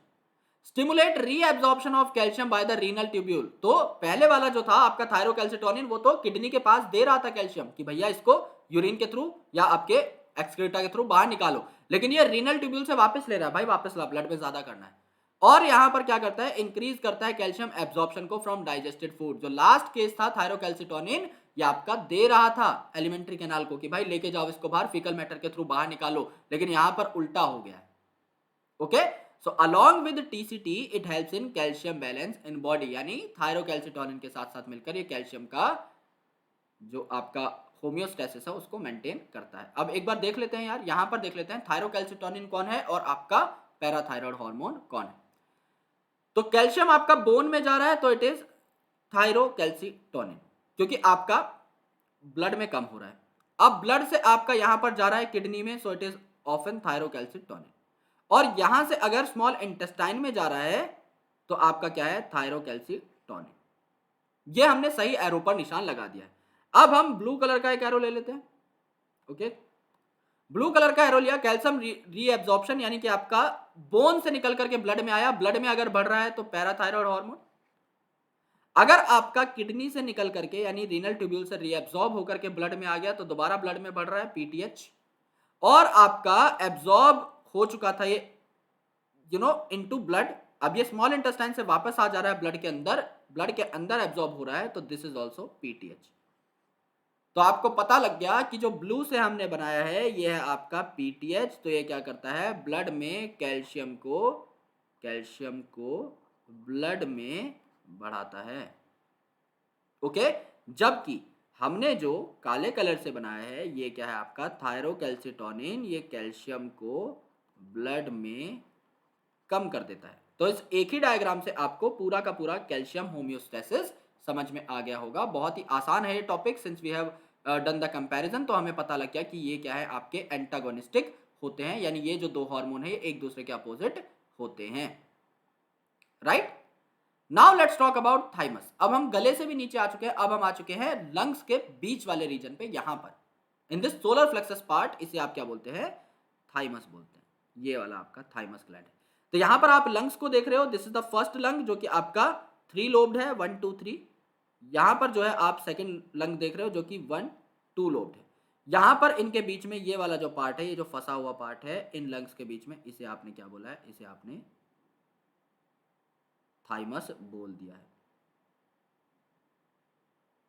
ओके, इसे आपने थाइमस बोल दिया है। तो thymus gland is a lobular structure, यानी इसके अंदर भी लोब प्रेजेंट रहते हैं, जैसे कि यहां पर आपका राइट लोब है, यहां पर आपका लेफ्ट लोब है। तो यहां पर क्या है, it is a lobular structure, यानी इसके अंदर भी राइट और लेफ्ट लोब्स प्रेजेंट होते हैं, जैसे कि आपके थायराइड के अंदर थे। The structure is located between the lungs, तो इन बिटवीन लंग्स है, ये चीज हमने देख ली, बिटवीन लंग्स, ये तो हमें पता है।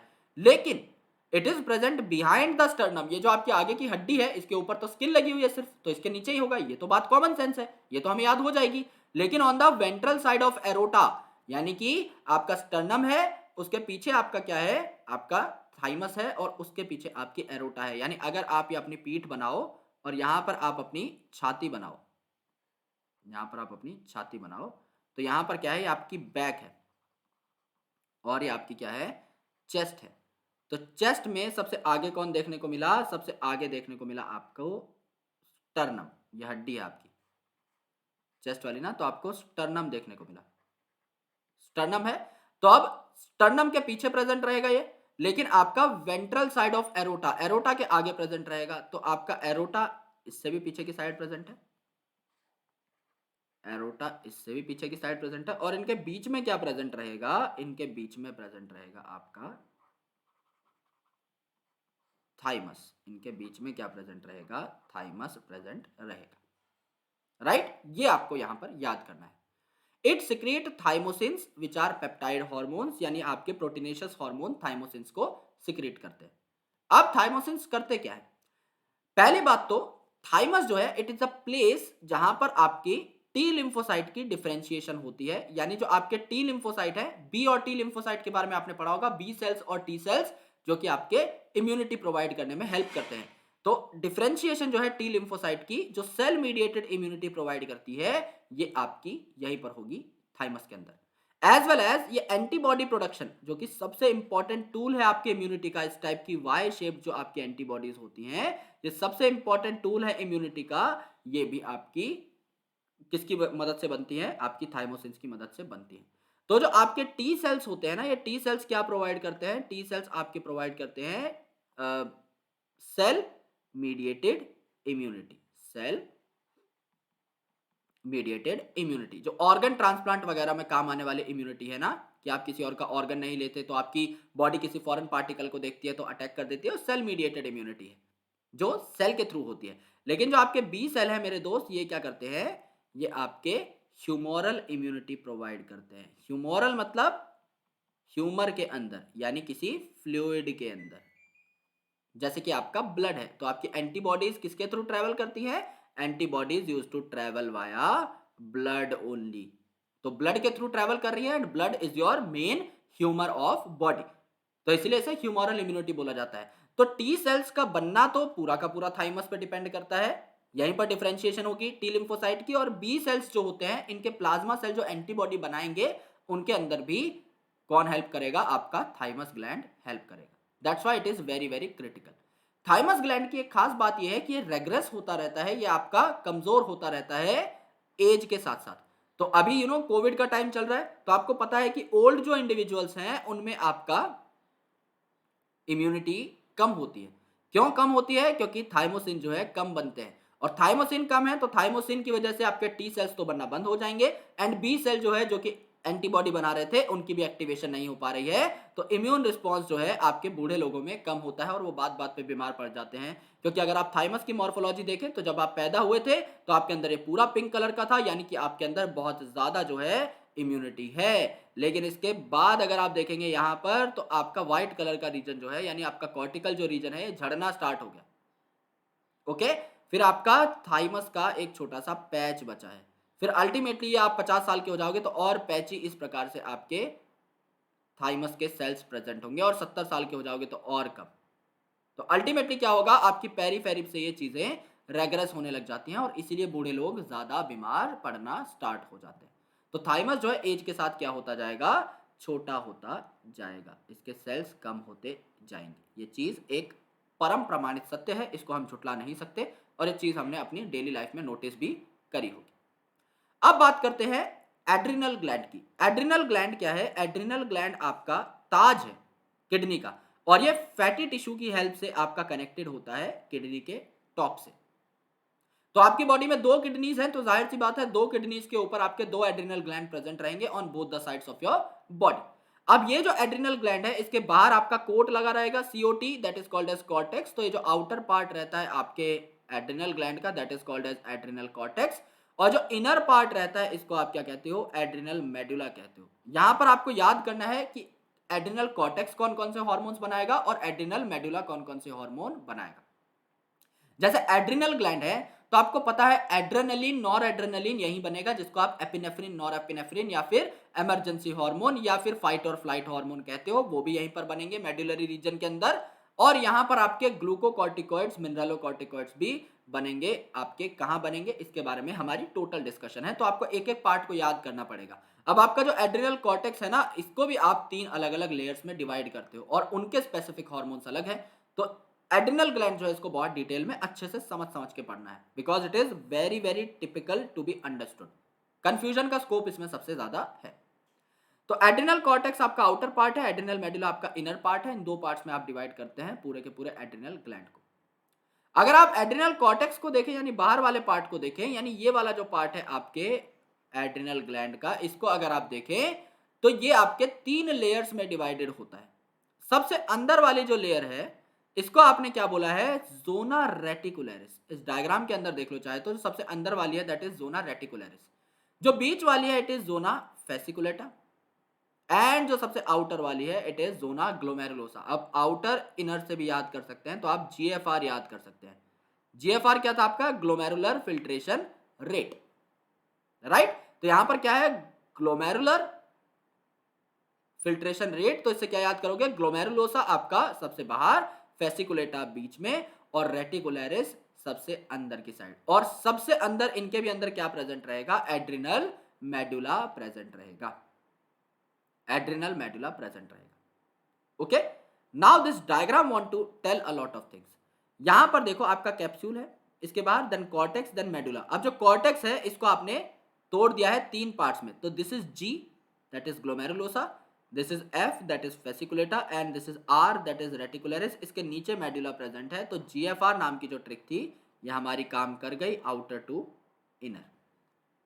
ओके, यहां पर भी है आपका GFR, ग्लोमेरुलोसा, फेसिकुलेटा, रेटिकुलरिस। बार बार इसलिए बोल रहा हूं क्योंकि तीनों नाम याद करना इंपॉर्टेंट है, वो भी एक सीक्वेंस के अंदर, ये आपके कॉर्टिकल रीजन के पार्ट है।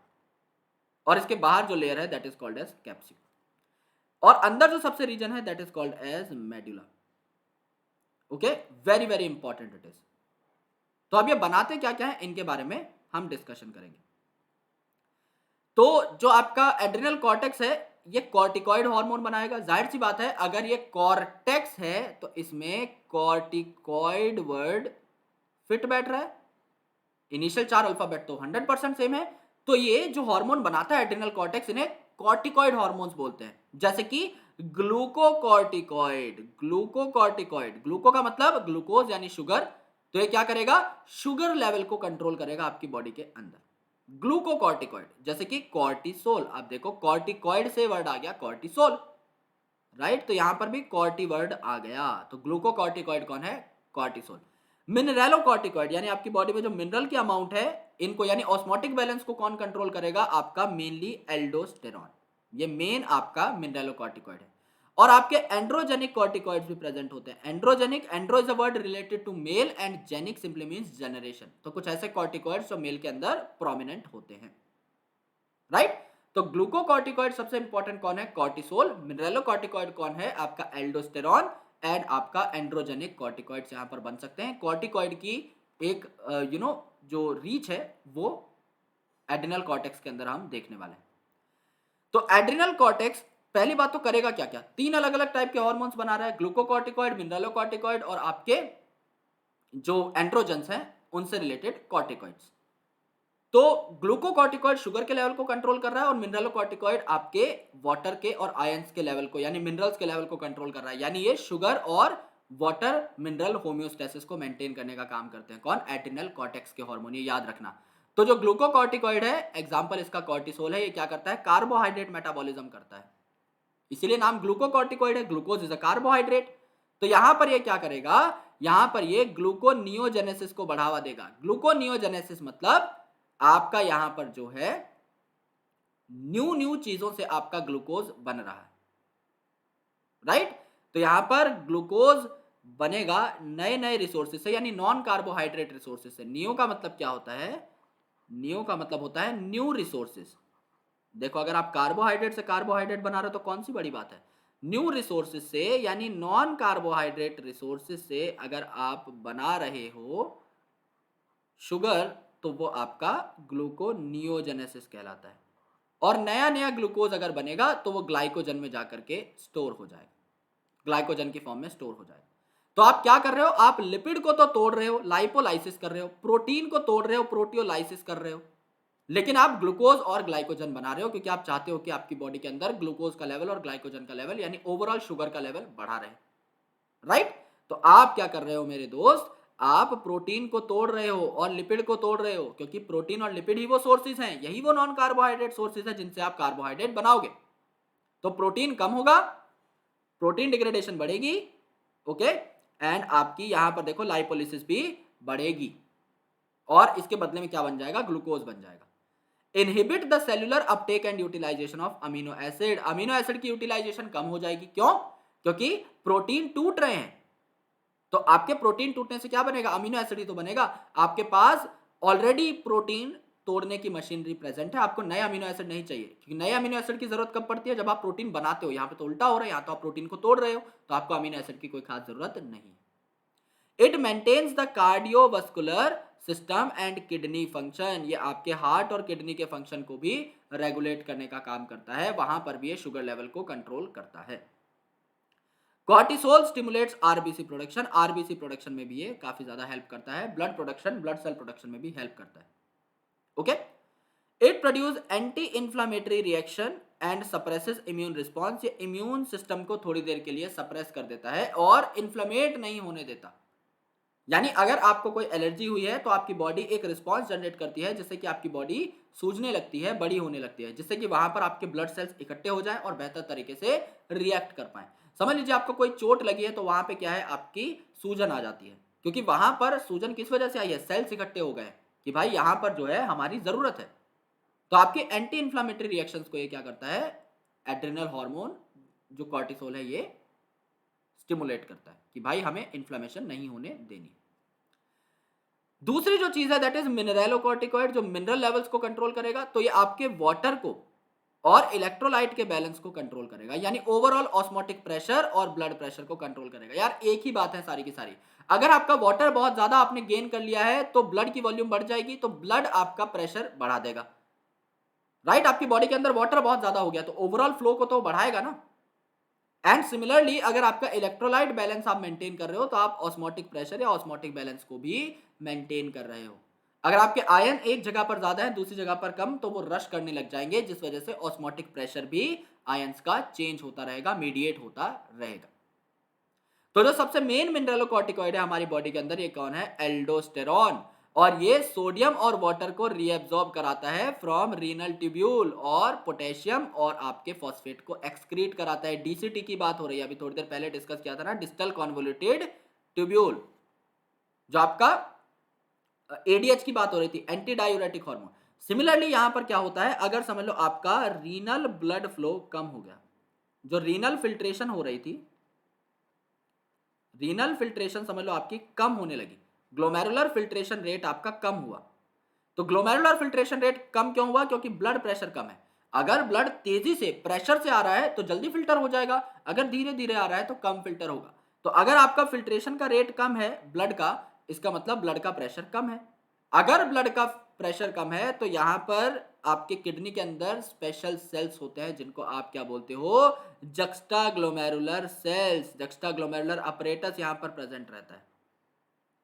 तो जक्स्टाग्लोमेरुलर जो सेल्स है ये एक्टिवेट हो जाते हैं और क्या बना देते हैं, रेनिन बना देते हैं। जक्स्टाग्लोमेरुलर सेल क्या बनाते हैं, रेनिन बना देते हैं।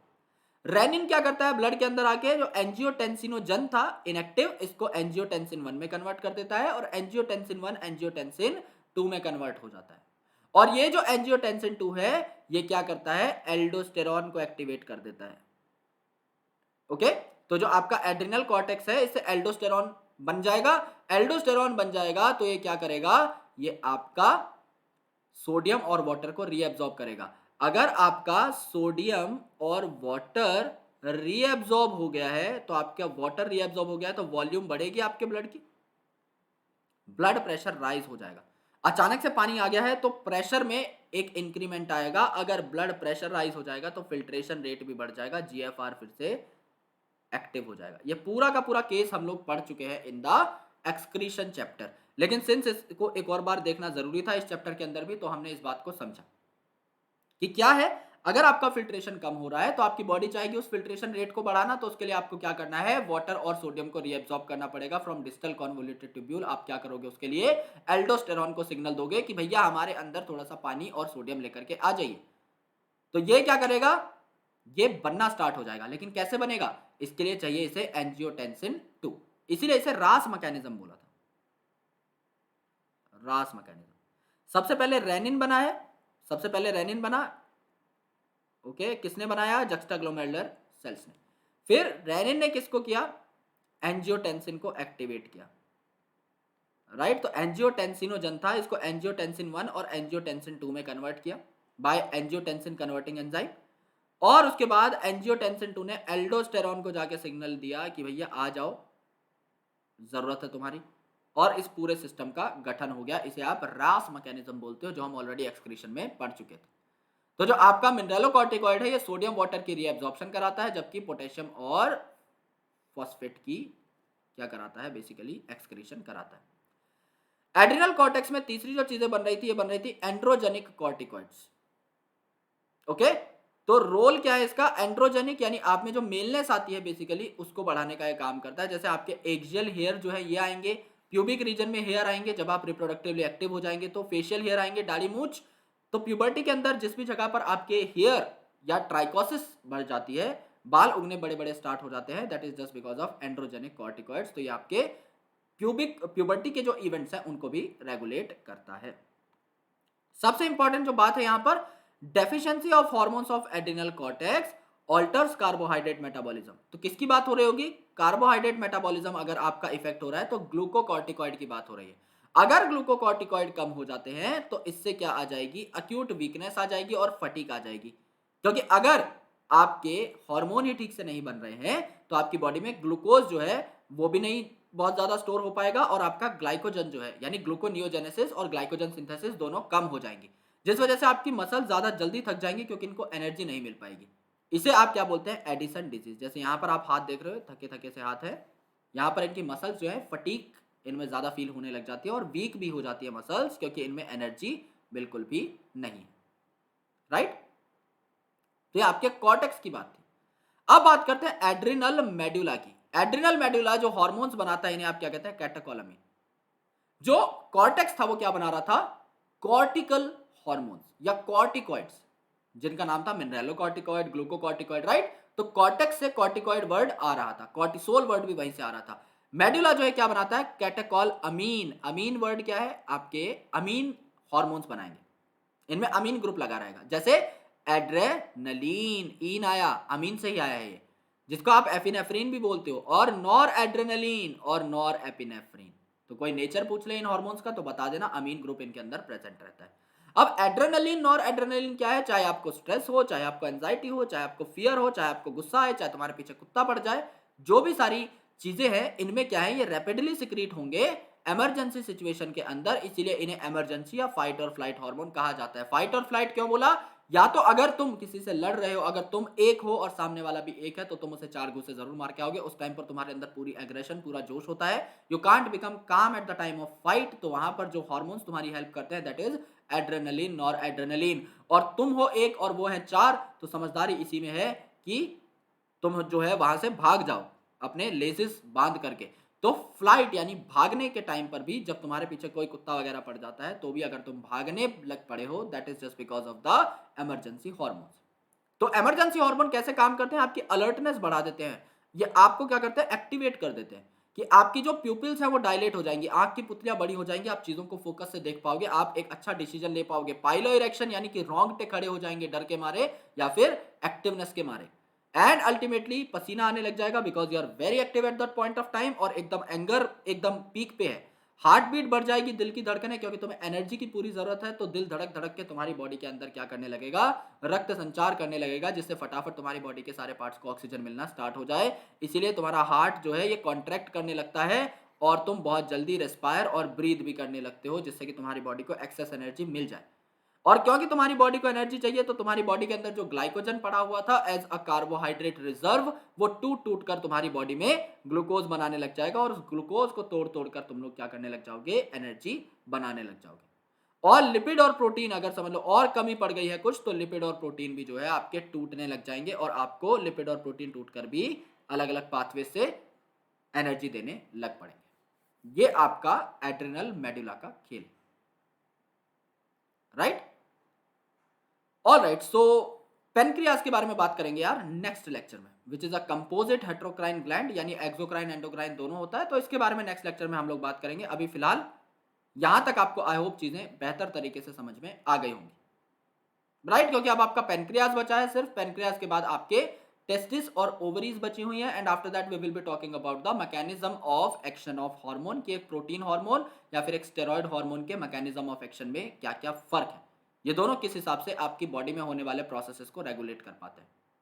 तो एंडोक्राइन सिस्टम में आई होप एड्रिनल ग्लैंड तक आपको सारी चीजें समझ में आ गई होंगी। They are very basic things.